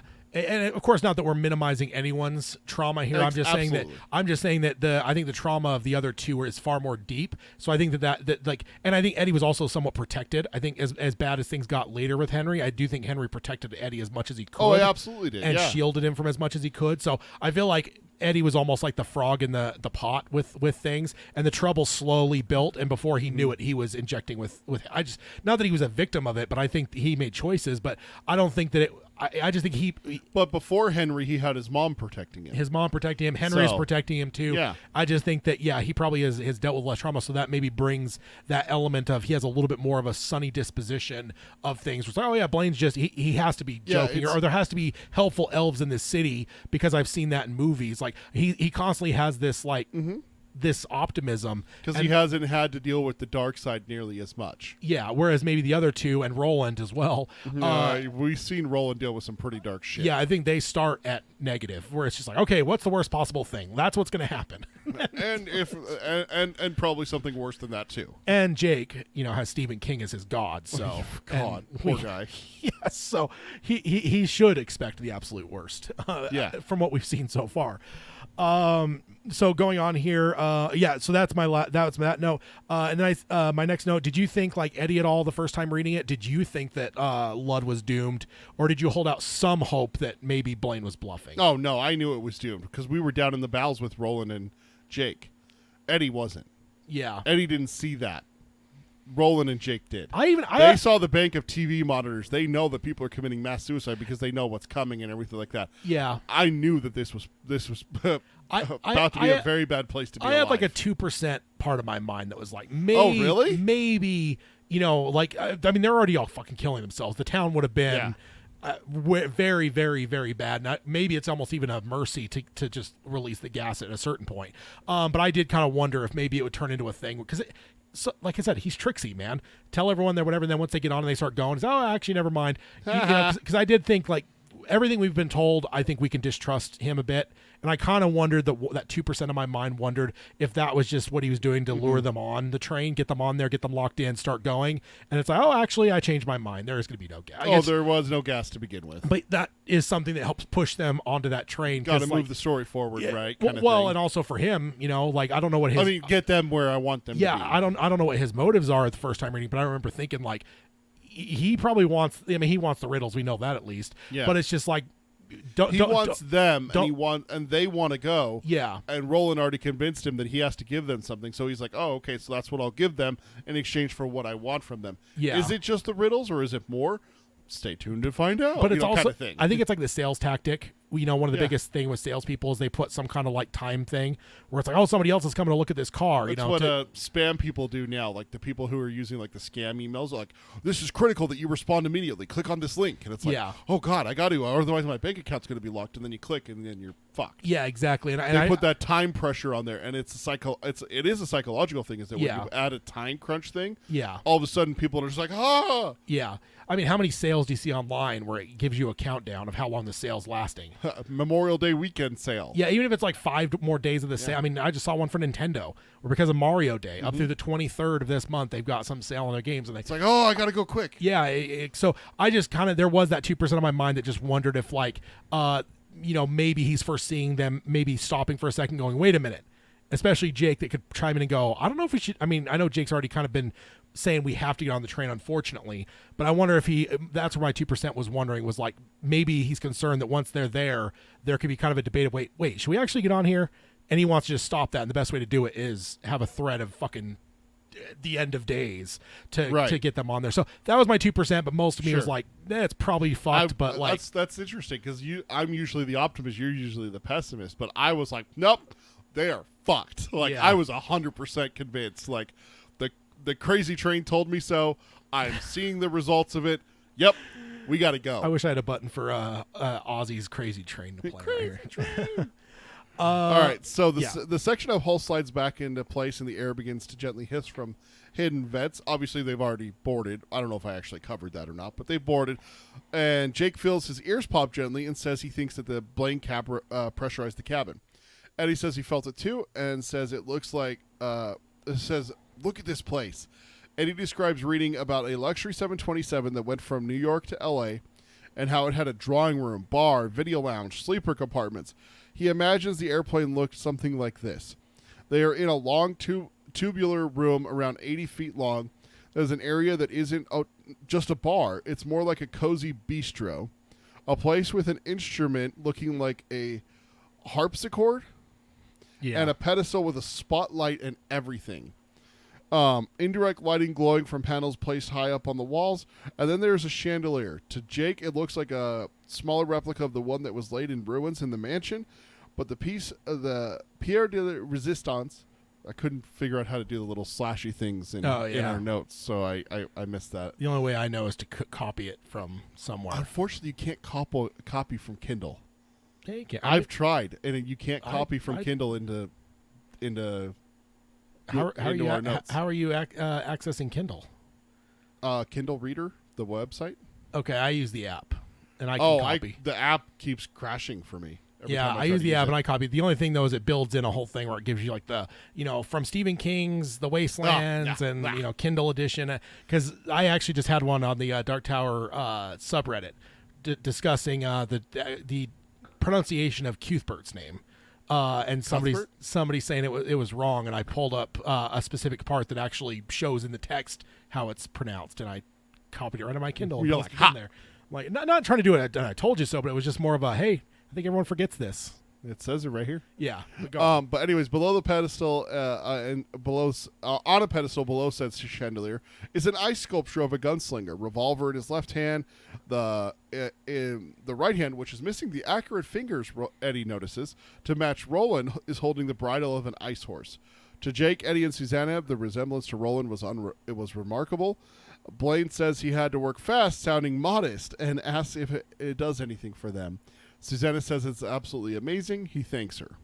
Yeah. Also, no hat mentioned No hat. on this ice No hat. sculpture. Hat watch Yeah, 2023. Hat Watch. It's been a while. It's been a while. But yeah, Hat Watch is not dead. And Yeah. I went over and read this section a couple times to make sure I didn't miss a mention of a hat, but no mention of a hat. So Hat Watch 2023, first check-in of the year, no hat for Roland.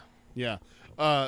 David says, anytime one of Susanna's personalities comes out, I hear the music from Mario when his time is, I think you mean time, but he says when energy is getting low, but I always hear the words Detta and Odetta. Detta and Odetta. Yeah. Detta and Odetta. That's a tunnel theme. Yeah. Yeah. I like that. That's good. There I we like go. that. Yeah. So That's my language too. Yeah, Mario. the Mario, old school Mario. So there's a lot to unpack here. First, Eddie would be the one closest to our level of for our level of comfort of airplanes. But also around the late 80s and 90s, didn't some airlines go for less people and greater comfort for a bit? I seem to remember what Eddie is talking about. Yeah, so I think there's a split here. So first thing I'd say is planes are more luxurious and spacious in the old days. When if you actually go back and look at like pictures of planes, coach in like the 60s is better than first class today. Like in terms of seat sizes and leg room and stuff. So I can only imagine what the fuck first class looked like, which is probably what Odetta would have been flying, right? I doubt she flew coach. But I will say full on crazy comfort like this is explaining. Like literally the only way to think about this is like luxury train cars. I mean, I think most of us have seen in movies and stuff where it's like, you know, high-end train cars where it's like, that's what we're really, I know this is a train. I don't know where Eddie's coming from. He's a plane kind of guy. Like that would have been more his speed, but like we've all seen it, whether it's some Western or something where you have this like super high-end, you know, it's even train like, car. That's I've even seen chandeliers. 1883, you have it where you she snuck out of the bad car and went into the nicer car, and everything like that, and it was a little bit nicer than that. But what I'm talking about is I know what you're talking about. Like the old 50s and 60s planes were really spacious and really nice. Yeah. But after that, the 70s and 80s started shifting away and cram as many people in there, cut down on leg space, sardines. Sardines. Cut them, pack them in. But I remember when I was a kid, the same thing that Eddie's talking about here. I remember luxury airlines becoming a thing where it was, okay, we can fit 400 people on this plane if we do the sardine technique. Or we could do 150 people and charge them 6 times as much and make up for the people. I remember an actress having but usually that's private planes, which are small, but they're luxurious, It was the idea is that and he's talking about this is specifically for a trip between New York and LA. So one flight, one specific plane kind of thing. This is for high-end stuff like that. I remember that. I remember a commercial with an actress where she's like, this is the better way of flying, and it's like a specific type of plane. I don't recall, but I do know nowadays there's bigger planes they make for international flights that are longer, where the first class like lays down. The seats completely go down, and there's like dividers and stuff, and like you see them in Inception. Yeah. They have beds in Inception in first class. Yeah, exactly. So certainly there's, but yeah, I've always interpreted more of the richer people probably just have like private planes. But that could even be a thing where maybe there's private planes like Austin Powers. You know, it's a full size jetliner. It's just we see it in Spider-Man, Tony Stark's private plane and everything. Yeah, indeed. A chandelier on a train seems very unsafe. I'm just saying. Yeah. It just makes me nervous. That's not something I want come crashing down. Yeah, my note as a follow-up to that, it makes you wonder if there's any sort of dampener for movements. I can't imagine a luxury type thing that would be comfortable without having something like that as they're breaking the sound barrier. Like I know that's like a sci-fi-ish thing with like Star Trek where it's like they don't really feel the fact that they're flying. They feel like when they react when the ship gets shot, hit and stuff. but when they go to warp speed, it doesn't. There's like dampeners where you don't see them like they don't lean. "Ah!" Yeah, exactly. Because there's that's the whole sci-fi element. Is there's dampers, and I would imagine with all the technology we've seen, this probably has a dampener because I can only imagine what it must feel like to be going the speed of sound in a train. If you didn't have something it's like in that. Top Gun where. Yeah, exactly, like G forces Yeah, and stuff. exactly. So I have to kind of wonder if there's some dampeners that would make the chandelier much sick. Because especially, imagine a freaking dangling chandelier going the speed of sound. Like, No, yeah, thank you. That doesn't. That sounds like a glass. That's a recipe for disaster. Yeah, right? like it sounds like a glass type pipe bomb that's going to go off and kill everyone. Yeah. So that was your note, right? Yeah. Okay. Yeah.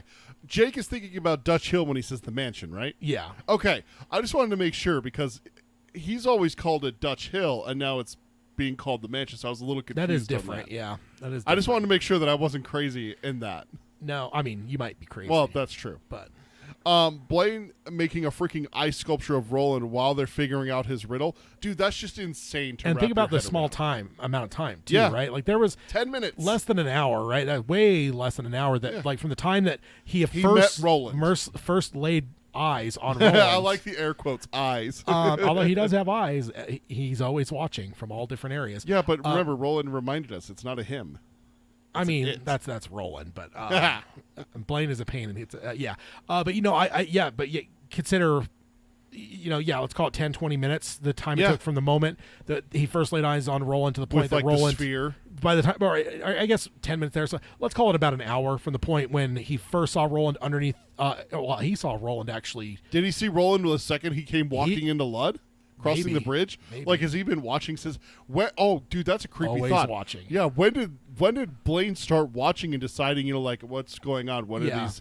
Does he care? Does he not care until Eddie and Susanna wake him up? That's the thing. That's probably when he started looking. But he's the one that opens the door for Roland. So at least at that point, Okay, from there. let's call it an hour, roughly an hour. Okay. But still, building a fucking ice sculpture in an hour, like with that much detail, missing the fingers on his right hand and everything. yeah, feels like some Star Trek food replicator stuff to me. I would love a food replicator. And it makes and with the fact that you could do that on short notice, what kind of food and drink do you think he could do without a rush? Oh boy. If he's able to do this sculpture and call it an hour, it's like, what is he doing for like these posh Luddites way back in the day, getting on this train? Like, well, it says that it's not a bar; it's more of a bistro, which is more like a restaurant. yeah, So that they had some food on here. exactly, Absolutely. Imagine the kind of food he's coming up with. Bumbler sandwich. Probably. Aww. Hashtag Peter is terrible. I deserve that one, don't I? Yeah. A bubbler sandwich. Yeah. So Eddie tests out the couch, and it's incredibly soft. He says how the great old ones really traveled in style, didn't they? Blaine says this is the Barony cabin, which is equal to their first class. Eddie asks where the other cars are, and Blaine ignores him. As beneath their feet, the engines continue to speed up. Susanna is reminded of how planes' engines are revved up before charging down the runway at LaGuardia or Idlewild. Yeah. Okay, so interesting note. Idlewild didn't ring any bells in my head when prepping. Also, I've never caught that before while reading. Really? Just never I know you've seen some movies that mention Idlewild. never focused on I it think and everything like Goodfellas that. mentions it. Dude, you know how long it's been since I've watched Goodfellas? But there's a number of movies. Right. Because, just never rang any bells and everything like that. I've never heard of that airport. It doesn't ring any bells and everything like that. So I looked it up and found out that it was the JFK airport. Yeah. Well, that's what JFK was called before it was renamed. On December 24th, 1963, a month and 2 days after the president was assassinated in Dallas. So when was she taking? What? Susanna? Yeah. She was taken in, it was months after. It was like February, I think. Yeah, so it shouldn't be Idlewild in her brain, but she's probably just thinking because it has recently been renamed. Yeah, she would have called it Idlewild longer than she would have called it JFK. Yeah, which interesting. I was just reading about JFK. How long have you called it the Delta Center here in Salt Lake? Yeah, it is the Delta Center. It's going back to being the Delta Center, but it hasn't been the Delta Center in 20-something years, and we still call it the Delta Center. We still call it the Delta Center, yeah. So it could be that kind of thing, too. It could be that she's used to calling it that and everything, but yeah. Also interesting of note, the Idlewild, where that name came from, it was for the golf course they took over to build the airport. I was like, oh, that's an interesting bit of trivia. I didn't know that, but yeah. It's one of those things now when you watch movies, you're going to catch time. Now I'm going to hear it. Yeah, Because I'm pretty sure they talk about it in Goodfellas, because like they have the robbery, the Lufthansa heist. I think maybe is at Idlewild. So when he hears the news report when he's in the shower, I think it mentions the airport there because they just robbed that place. Yeah. So yeah. Okay.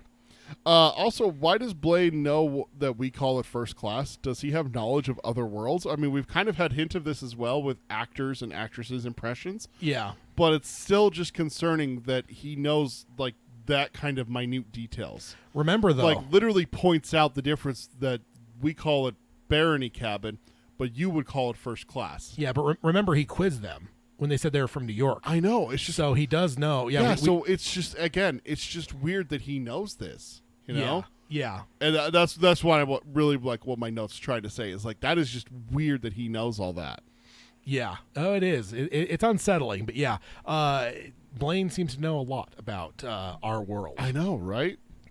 Next up, the speed when you're taking off of something else. Most of us don't feel speed like that in most of our lives, except when you're on a plane. That is just, I can never get used to it, no matter how many times I go on a plane. When you're in a plane and it hits that runway and it fucking starts jetting to take off, that's just a kind of speed most human beings don't feel in our lives. The weirdest thing about it is that you're expecting the speed from the start. Like you walk into the plane, you put your bag away in the overhead, you sit down, you buckle up, and you look out the window, and you're like, "Okay, we're gonna go fast." And then you taxi and then you out. taxi for a while, yeah. And then you roll out, and then you're going, and then you're going, and then you stop. Yeah. And then you chill. And then you just chill, and just, and then all of a sudden, whoosh! Yeah, you're going 400 How miles an fast planes take off always catches me off guard. I don't usually get the window seat. hour. Yeah. I have a daughter. I have a wife. I have to have a window seat, man. I get motion sickness. I don't Oh, get do motion you? sickness almost any other place. But when I'm in an airplane, all the taxiing portions, if I Yeah. can't look out the window and like lock onto something, like see the ground and stuff. yeah. The few times I've flown and I haven't been in the window seat, dude, I've almost yacked because it's just like Really? Yeah, there's something about like the movement. Yeah, you're not it. against like motion. Like No, we've done like, like roller coasters cars and stuff and, like that. like Cars. some people- we've done trips and everything, Yeah, and it's never been an issue. That's the only thing in my life that I did not know that. I've experienced though is if I can't look out the window and like lock onto the ground, like kind of see the motion as well as feel it. No, Carol, I he is a get- roller coaster rider. Like he does like roller coasters. I remember going Yeah. on roller coasters with him all the time at the amusement park here in Utah. And like my dad, like he can't read in cars or he gets motion. Mm-hmm. I can read fine in cars. Like that's the only single thing that I do because I think it is because like it's the blindness of not being able to Yeah. see the motion, but then I'm feeling it. There's just something about that because on a roller coaster you can see everything around Yeah. you. Cars you can see everything around you, but I think it's just that element of being completely closed off where you can't like You've never been to Disneyland, have you? So you've never been on Space Mountain. No. Don't ever ride it. Yeah. Don't ever ride it. I don't know if you've ever heard about Space Mountain. It's in the dark. Yeah. That. So you're in a roller coaster in the dark going through it. Don't ever ride Space Mountain. Yeah. Town. That wouldn't work for me. Yeah, absolutely don't. That was all your notes, right? Mm-hmm. Okay. So Blaine asked them to take their seats. Drake drops into a chair, and Oi jumps into his lap immediately. Roland sits next to him in the chair next to him and glances at the ice sculpture, and the revolver barrel has started to drip. Eddie and Susanna sit on a sofa, and Eddie asks Blaine where they're going. Blaine replies and this is a direct quote from the book, patient voice of someone who realizes he is speaking to a mental inferior and must make allowances. Along the path of the beam, at least as far as my track goes. Roland asks to the Dark Tower. Susanna realizes it's the first time Roland spoke to Blaine. Jake mutters only as far as Topeka. Blaine says Topeka is the terminating point, and he is surprised that Jake knows it. And then this next section I took down word for word. I'm going to read it because it's Jake's thoughts, and I think it's very important. With all you know about our world, Jake thought, how come you didn't know that some lady wrote a book about you, Blaine? Was it the name change? Was something that simple enough to fool a complicated machine like you into overlooking your own biography? And what about Beryl Evans, the woman who supposedly wrote Charlie the Choo-Choo? Did you know her, Blaine? And where is she now? Good questions, but Jake somehow didn't think that this was a good time to ask them. Yeah. Another explosion rocks outside, not nearly as strong as the one that had gone off previously, and Susanna realizes that they forgot her wheelchair. Eddie says it's too late now, and another direct quote from the book, Blaine the Mono began to move, sliding towards its slot in the cradle for the first time in 10 years and for the last time in its long, long history. There's a little king thing there. Another one right there. Yeah. It's his last time, right? Yeah. Lot to unpack here. Susanna thinks Roland hasn't talked to Blaine, but he did under Ludd with Jake. Interesting King would put that in. I don't know if that's exactly like an error or what that would be, but she's like, oh, this is the first time he's talked to Blaine. Yeah, and I followed up on yours. Yeah, I caught that too, but of course Susanna would not have been there to see him interact with Blaine underneath. So I think this is accurate, but as readers, it feels weird to us because we've seen both sides. Exactly. So it kind of feels wrong to us when she's saying that. You're like, wait, oh no, Susanna, you're wrong. But then you're like, no, I guess she's not wrong from her perspective. She hasn't seen him converse with Blaine. Yeah. My next note, but maybe a good way to show that Roland either doesn't like or doesn't trust Blaine, and this may apply to technology in general. Yeah. He's not generally been pretty open to technology from everything we've seen so far.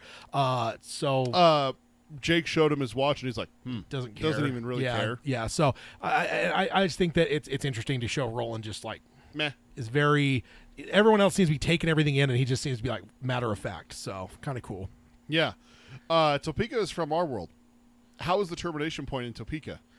I just remember that's that question right there, how that's worded, literally was me reading and putting the book down and looking up into a corner of my room and going, wait, what the fuck? Yeah. Yeah, and that threw me through a loop the first time. Like, is there a Topeka in this world, or are they going to be crossing over during this trip? And if they were, wouldn't that mean that Blaine was in our world? Yeah. If they're crossing over. So it doesn't make a lot of sense right now. I remember thinking everything the same is thing. so confusing, it's right? Like, because I mean, we have seen crossover, but like, it's like, does this train cross over? And then if it does, though, wouldn't everyone know that there's like this fucking supersonic fucking train? Right. So yeah, interesting stuff. Jake has some questions that I honestly forget about every time, that he is just terrified of Blaine. Yeah. Like, at this point in the book, we know he's scared of Blaine earlier. He has nightmares about him and Oi being on the tracks and everything like that. But when we get to this point, I just forget about it. It's just so much has happened between here and there that I just forget about it. This is what reminds me. So again, it's one of those ones where King is like, hey, by the way, Jake's terrified of Blaine. Don't forget about that. Yeah. And he does it through Jake's questions here. Yeah. Also, Jake asking, the questions, but not asking them also. But I will throw out an answer for Jake, though, is that Charlie Choo-Choo is not that direct of a thing. I know he's making the connection, but it's not like the Charlie Choo-Choo's called Blaine the Mono. And really, if Blaine was like this AI that can like know all the stuff about our world, like I could see him overlooking it because it's like, you can see the connections, but they're not overt. So a computer could easily overlook that's like, there's not a whole lot about, I mean, again, Jake has some knowledge that allows him to connect those two things, but it isn't actually his biography like Jake's calling it in my mind. It's close to it, but it's like a parable for Blaine more so than a biography. So absolutely. Moving on to subchapter 5. Blaine tells him that this cabin has good visual mode and offers to activate it. Jake looks to Roland, who shrugs and nods, and Jake says, yes, please. Then they are all stunned to silence, but Roland, who was largely unfamiliar with the technology, but only familiar with magic, was the least wonderstruck of the four. Windows did not appear from the walls, but everything went translucent. The ground, the ceiling, and the walls. Everything. In the course of 5 seconds, it went from a train car that they were in to seemingly nothing but them flying through the air with nothing supporting them at all. The Deans clutch each other like small children in the path of a charging beast. Oi barked, trying to jump down Jake's shirt. Jake didn't notice, and he was clutching the seat, and his eyes were darting from one side to the other in amazement. His initial alarm turned to delight. The furniture and the other assorted things were still there, but appearing to be floating along with the quartet 70 feet over the rain-soaked surface of Ludd. Jeez. Yeah, that's fun. Yeah. Isn't it? My note here, I can't wait to see this on screen. I feel like the images are pretty distinct in my head for what this would look like, but it still would be just absolutely amazing to see. It's absolutely going to be one of the coolest shots in the series if it's done like this. Yeah, for sure. Of course, like roller coasters, often kids are the ones most likely to be cool things like this, whereas adults may react a little bit less well to such strange things, which just makes total sense. I almost feel like Jake should just throw his hands up, like a roller coaster, whereas the Deans are like clutching each other, right, and always fucking flipping out. Like we talked about that earlier.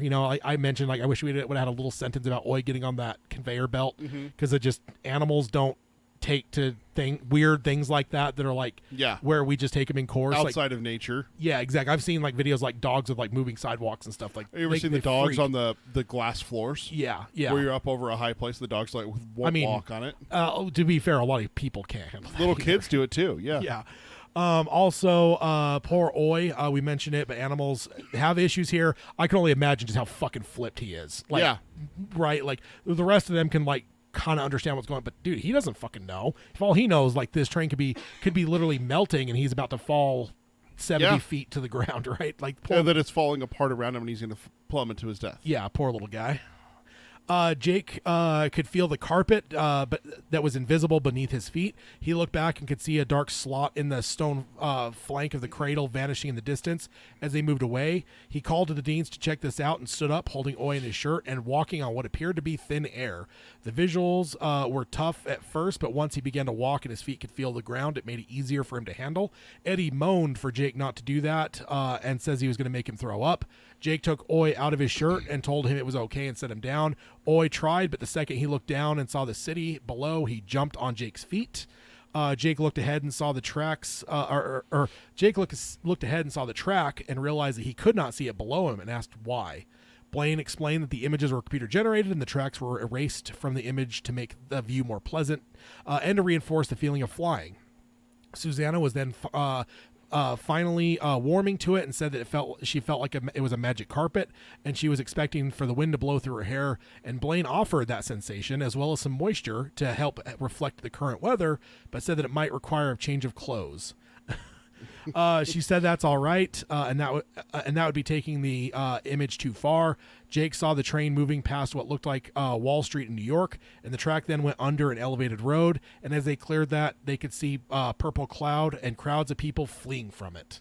So it begins. Mm-hmm. Purple, too. Good Joker color there. We've said it a few times since entering the city. This is far beyond our world's technology and anything that we've ever seen, and also anything we've ever seen in Roland's world, at least so far. And this translucent mode on a faster than sound sentient train is one of the more amazing things that we have seen, and is centuries beyond what we know of today technologically. And we're in the third decade of the 21st century. You know, like I mean, I do see some things now where they're talking about like invisible, like invisibility for like planes, where they were using like cameras and like screens to like see what's like above or below, and then like using the screens to, like reflection panels, like camouflage. Yeah, to basically almost do like invisibility, but it's like that even seems a lot more I don't know, rudimentary than what we're seeing here. So this is insane. This is absolutely insane. Yeah. I love that. I will say it also makes me think of Wonder Woman, right? The invisible jet. Invisible jet. Yeah. I love that Eddie and Jake are the only ones not really getting used to it. Oi is obvious, and he's an animal and probably has less reasoning powers to understand it. But with Eddie, I suppose he is probably not the roller coaster type of guy. Yeah. I just love the difference there. Like Jake is just like, oh, let me go start walking around, and like Eddie's not even doing that. Eddie just sees him, and it's like making him sick. Mm-hmm. So it's just it's love like those people that like, hey, check this out, and then they like lean over a cliff, and the other person's like, oh, yeah, or buildings that have like that are really high, that have like the slanted glass, and people lean on it, and other people are like losing their mind and shit. I just love seeing the polar opposites with the two boys from New York. I do have to wonder who would want to ride this thing with the invisible feature turned on. It would be so less comfortable than just seeing a train car, but take it one step further, who would want to have rain and wind added? Seems more like a torture device than a transport of pleasure with all those things activated. I mean, especially considering this seems like a highfalutin kind of thing. I don't see a lot of like, you know, chortling rich people that want like their hair messed up and like their stuff wet. So it's weird that it even has these features, because I think Blaine dialed it up to an 11 here to mess with the quartet. I doubt anyone would want that, but I imagine that there's an option to open a window to see what it looks like on the outside. As for the wind and water to simulate outside, I bet that's him improvising AC fans blowing on them, and then some water from a humidifier or a water line or something like that. I doubt they have an experience for first class to get wet and blown away. Yeah, like you're saying. Seems strange. I think it's just him manipulating his systems to be able to recreate it for Susanna. But maybe. I also think that the translucent coach and everything like that, I doubt that they had that as the experience. Here, let's see what it's like to go, over the speed of Like, sound and everything. If it were like invisible, like below, but like the most of it, like you see like glass bottom boats. Yes. Right. The bottom is glass, but the rest of it you could still see. If he replicated something like that, I could see more people being into it. But I just see like people being able to like touch and like open windows and stuff like. And when I say open a window, I mean like turn on the camera so they can see outside, kind of thing. Outside of one of the mentions of Roland being least thrown by it because of his familiarity with magic of all things, but outside of that, we largely ignore him in this subchapter and how he is responding. It's because he doesn't have a reaction. Yeah, for a guy who was thrown by looking out at an airplane window, I can only imagine this might be a lot for him. When you connect those two things, but Roland's pretty much ignored through most of this subchapter, which is interesting. Yeah, I just feel like you'd get some reaction, even if it's just to say that he doesn't have much of a reaction. But then, of course, we need to be reminded of the gas, and King does it through Jake's eyes. Of course, through like the good, like the youngest of all of them, and everything like that. Yeah, exactly. So in subchapter 6, Jake asks Blaine what is that, and Blaine just laughs. There we go. That's off to a great start. The purple cloud is speeding. Is spreading from the grating in the sidewalk and broken windows of deserted buildings, but mostly seems to be coming up from the manhole covers in the streets, like the one that Gasher had used. All the iron covers had been blown off while they boarded Blaine. They watched in silent horror as the bruise-colored gas, I liked that, bruise-colored gas, crept down the streets. All of the inhabitants of Lud who still wanted to live ran before it. Old animosities had been tossed aside as pubes and grays ran together. The gas catches up to stragglers, mostly old people who couldn't run. They fell down, clawing at their throats and screaming silently the instant the gas touched them. Jake saw one face look up in disbelief as they passed overhead and saw the eyes fill with blood, and then he closed his eyes. So that's an image for you there. A person dying, looking up and seeing the monorail go overhead. Yeah. And then the eyes, like, filled with blood. I don't think that it means like the whites, like bloodshot eyes. I think it literally means like blood tears kind of thing. Yeah. Blaine not turning it off when they asked shows what the people of Love has said. He's not very nice. Yeah, indeed. Carol says, I believe Roland's lack of reaction is to spite Blaine. Yeah. I could see that too. Yeah. My note here, living machines are bad enough, but to have living machines that are malicious is very unsettling. Oh, yeah. It's like Christine, right? There's just an element of like a machine being like conscious in some way is bad enough, but then to have it like enjoy hurting people. Yeah, that's like the worst thing. It's not fun. Of course, Jake has to be the one to see the person dying in that horrible way. And then my note, damn you, Stephen King, leave Jake alone. In all caps. I'm not going to shout for everyone's eardrums. Yeah, but having read about World War I where chemical weapons were used, this is just terrifying to me. Yeah. Like hearing the stories of the trench warfare and stuff like that. Like, we both have read a little bit about World War I. It's not fun. Yeah, no, not at all. The truck descends into the gas, and Eddie winced and held his breath, but it just parted around them. Looking into the streets below was like looking into a stained glass window into hell. Eddie asks Blaine to bring the walls back, and Blaine just ignores him. He doesn't respond. Eddie sees the city better as the gas is already disintegrating into streamers instead of the clouds. He then sees some spots of the city had burned flat, and that plant life is reclaiming those parts of the city. Eddie thinks that of the great civilizations like the Incas or the Mayans, and then direct quote from the book, the wheel of Ka turns and the world moves on.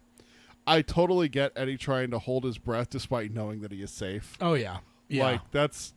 It reminds me of the earliest motion pictures. There's a story, whether it's true or not. There was some of the earliest motion pictures was a train coming toward the camera, and I think it was in Paris. I don't know if it was the World's Fair back in the late 1800s, but people would duck as the train was approaching the camera because they just whatever. It reminds me of that a little bit with Eddie kind of holding his breath and stuff, because it just. It tricks you, you start to whatever. Of course, we're so far beyond like the train thing. It sounds silly, but yeah, I could see it in this case, especially. Yeah, absolutely. And then Eddie thinking like Roland again, saying that the world has moved on and thinking about Ka and everything like that. Yeah. Blaine tells him to look out, to look to the front of the cabin. They did, and the wall reappears, and a rectangle appears on it and changes from blue to black, like fades from blue to black too, like blue. Purple into black. A red line appears on the rectangle. Violet dots appear at irregular intervals along the line. Eddie realizes it's a route map, like the ones in New York's subway station and the trains too. A flashing green dot appears at Ludd, and we got a slide for that, right? Yep, it's up now. Perfect. Blaine says, and this is a direct quote from the book, "You are looking at our route of travel. Although there are some twists and turns along the bunny trail, you will note that our course keeps firmly to the southwest, along the path of the beam. The total distance is just over 8,000 wheels, or 7,000 miles, if you prefer that unit of measure. It was once much less, but that was all before temporal synapses began to melt down." Susanna asks what temporal synapses are, and Blaine just laughs at her.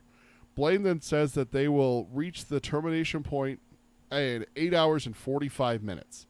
Susanna comments that it is 800 plus miles an hour over the ground. Jesus God. Yeah. Yeah, exactly. Very concerning how Blaine is acting. I remember being so scared reading this the first time. Ignoring questions of concerns and requests and Comfort. stuff like that. Yeah. Also comfort. And then just laughing at certain points too. It's so unsettling. Yeah, once we're locked in, time for the madness to completely be shown. Yeah, exactly.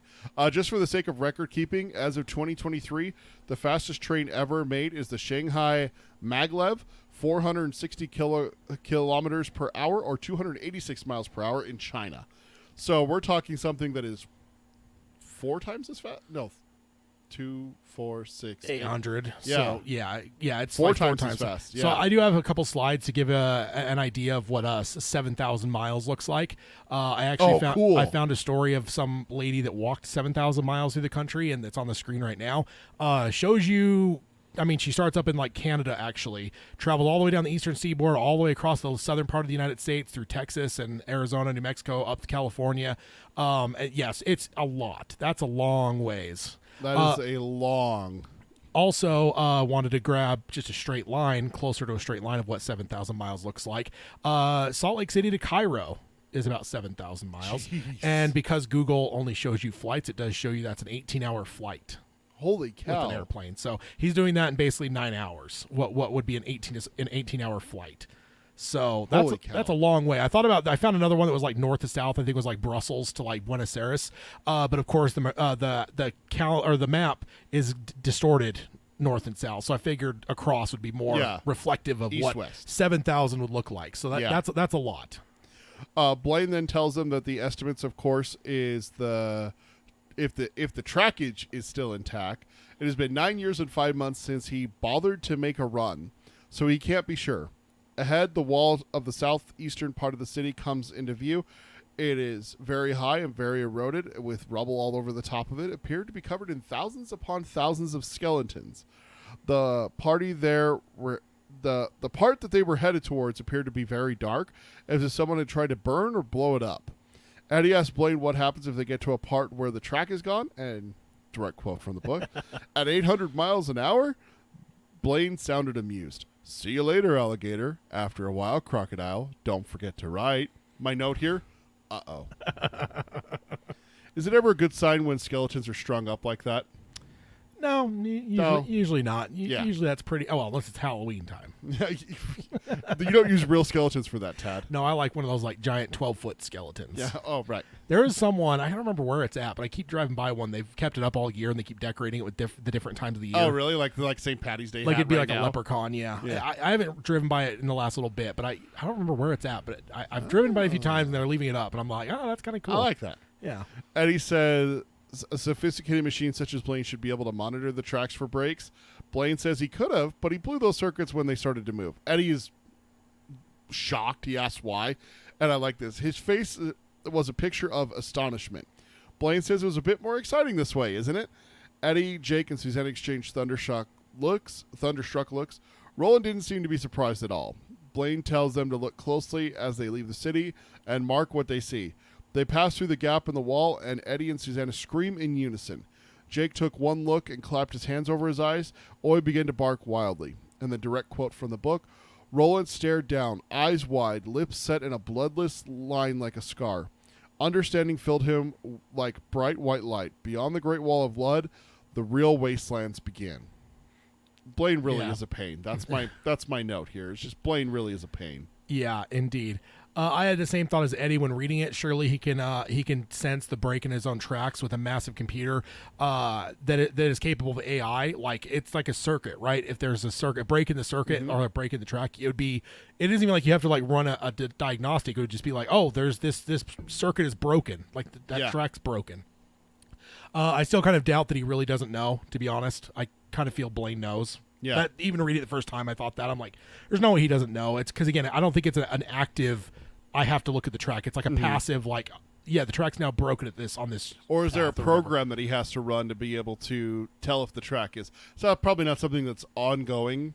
I guess I see it like the old Christmas lights. If one bulb goes out, they all go out because it's one circuit. But the new ones don't work like that. No, I know, but that's So, just, I don't know. It's just, I just see it as like I think he knows. I'm with you. I think he knows too.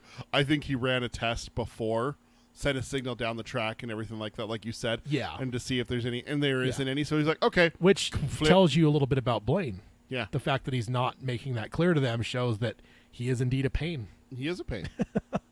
But a machine talking about risk as excitement is just not a fun thought as well. That shouldn't be a computer or a machine's type. Machine should be calculating and, they should be whatever. Not like, oh, that makes it more fun, right? I don't understand why you're so upset, Hal. Yeah. Just, not a fan. No.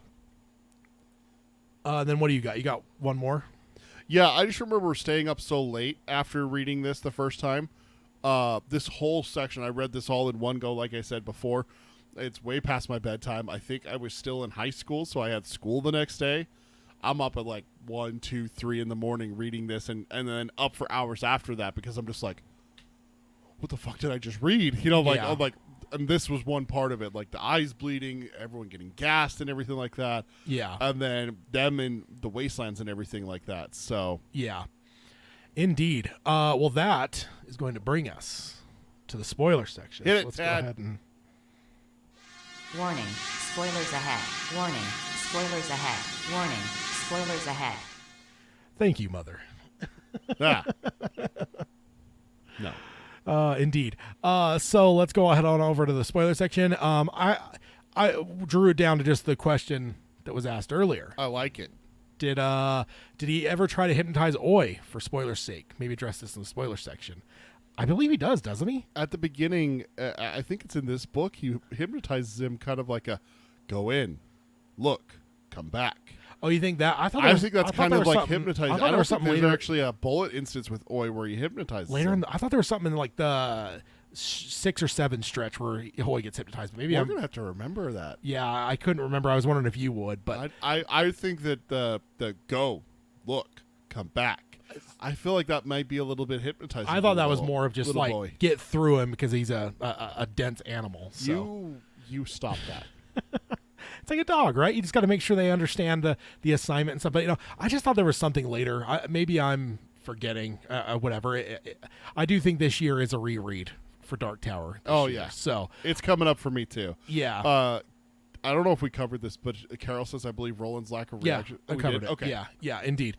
But yeah, honestly, there wasn't a lot of other spoiler stuff to talk about in this section. We actually texted about it where it's like, God, there's really not a whole lot. I text you. I'm like, I don't have much. Like we're not that farther along in the story. Like they got on a fucking train. Like I don't know what else like there is for spoilers. There just isn't as much addressed that would actually dictate more spoiler discussions. No, for the this next section. coming chapters and everything like that. And should we talk about where we left off today being like kind of a cliffhanger? Yeah, it is a little bit of a cliffhanger. We have subchapters 7. And then 8, 9, and 10, I think, is what's left of this. I split it a bit ago, but I think it goes through 10 subchapters for this one. So we've got a few more left is all, and then we will also cover the afterward in the next episode. But yeah, not a whole lot to talk about discussion-wise. Is that going to be fit in one episode? Yeah, I think so. You think so? Okay. I mean, the afterward we'd have to go through point by point, but I think we want to at least address, King's apology. A little bit. So that's true. Which I guess that's a good time to talk about it is now during the spoiler section. But yeah, not a whole lot to discuss here. We will have probably a little bit more spoilers to talk next time. Especially because where we leave off. See, that's what I'm worried next about. Time. I'm worried our spoiler section is going to be cut short. No, I think we'll have time. So, All right. yeah, let's go ahead and go and hit the outro stuff real quick. We're right about on time too. So Excellent. First off, you want to subscribe to us, you can do that on any podcasting service. You can stream us on Spotify or Stitcher. Remember, you can find us on Amazon Music and Audible now. Join us for live streams here at youtube.com/darktowerpalaver. If you are here on YouTube, make sure to like the video. That's always fun for the gods of the algorithms. And then subscribe and ring the bell for notifications. Whether you slips your mind that we're starting earlier, because even me every once in a while I'm like, oh yeah, we started too. I think you had to correct me last week, something like that. So the notifications are good for that. And then so ring the bell for notifications, so it'll let you know when we're coming, as well as this one that's a week off from when we would be. Which happens occasionally with schedules. Does happen occasionally. So now also we won't be back until the 8th of April will be the next time that we come together here, because this is technically next week's episode. Yeah. And then there would be a 2-week gap until the next one, which puts us there. So because we had two squished together, it'll look like we're off for a little bit longer, but that's just normal. And then if you want to find the show notes, do that at darktowerpalaver.com. Not really any show notes for this episode, but you can find all of our normal stuff over there. And then if you want to support the show, you can do that at patreon.com/darktowerpalaver, because on the April 8th, the day before that, we will have a hangover. Go to the website and do the March Madness poll. Oh, yeah. We didn't even mention that. Oh, I forget. We haven't mentioned that at all. Yes. I guess vote for we could have March talked about it. We could have talked about it here in the spoiler section. But yes, the March Madness is now in the final four. It'll be ending on the 26th, which will lead us to the finals. And then, on the 31st of March will be the last day of voting for the finals. So go get your vote in for sure. Good call, Peter. I remember telling myself at the very beginning, I'm like, I can't talk about it in the announcements because it's spoiler stuff. Yeah. Specifically the matchups. But go find that at the website. You can find the links and stuff. The same link for the initial round is the links you follow now to see what's to vote for the current round. You just got to scroll over. Yeah, just scroll over and you'll see everything there. What do you got for the outro stuff? If you want to contact us, email us. It's darktowerpalaver@gmail.com or show@darktowerpalaver.com. Our social media is @darktowerpod. That's @darktowerpod for the Twitter. And then our Facebook is facebook.com/darktowerpalaver. You can find us on Instagram. It's darktowerpalaver, all one word, no spaces. And then check out our merchandise on tpublic.com/user/darktowerpalaver. Yeah, and then also Carol mentioned, in that context, I believe Oi was hypnotized. I don't know one dog, even well-trained, that would be able to follow, go through, come back, and then report by tapping on the ground. So, yeah, maybe she agrees with you. It is hypnotism. It is not just a dog, though. It is a bumbler. Yeah, that's true. And Oi is the best boy. Dogs don't talk. So. Oi is the second bestest boy in the whole story. So we do have. I did drop the link for the March Madness in the chat there, and then we will be putting it in the Discord as well, Carol. Oh yeah, in the Discord as well. Yeah, and then I also wanted to drop the Geekery Abides link in the chat here as well. If you want to follow us over to watch that, we'll be back in about 15 minutes starting that show. As we talk about our top 5 fandoms currently right now. So not all time or anything. Just what's floating our boat right now. Exactly. So, we will sign off with this episode as we always do by saying long days and pleasant nights. Long days and pleasant nights, folks. All right, everyone in the chat, thank you guys for joining us. You guys are awesome. Love seeing some emojis in there. Thank you, Mike. That's for you. That's for all of you that came out live. You guys are awesome. And we, like I said, we'll be back on the 8th of April for normal same time for Roundtable. Yeah. So let's see what happens between now and then, news-wise. Which roundtable is it? 135. I like testing your memory. 135. Yeah. Hey, way to go! Yeah. 135. Well done, sir. It's a round number. It's easy. It's easy to remember round numbers. So yeah, we will see you guys then. Roundtable 135. We'll have to see what things Pennywise has for us. I mean, a lot of stuff going on. Right? So, and then who knows with Mr. Flanagan, what other things he might throw at us. So, we'll sign off as we always do. See you guys. Bye, everyone.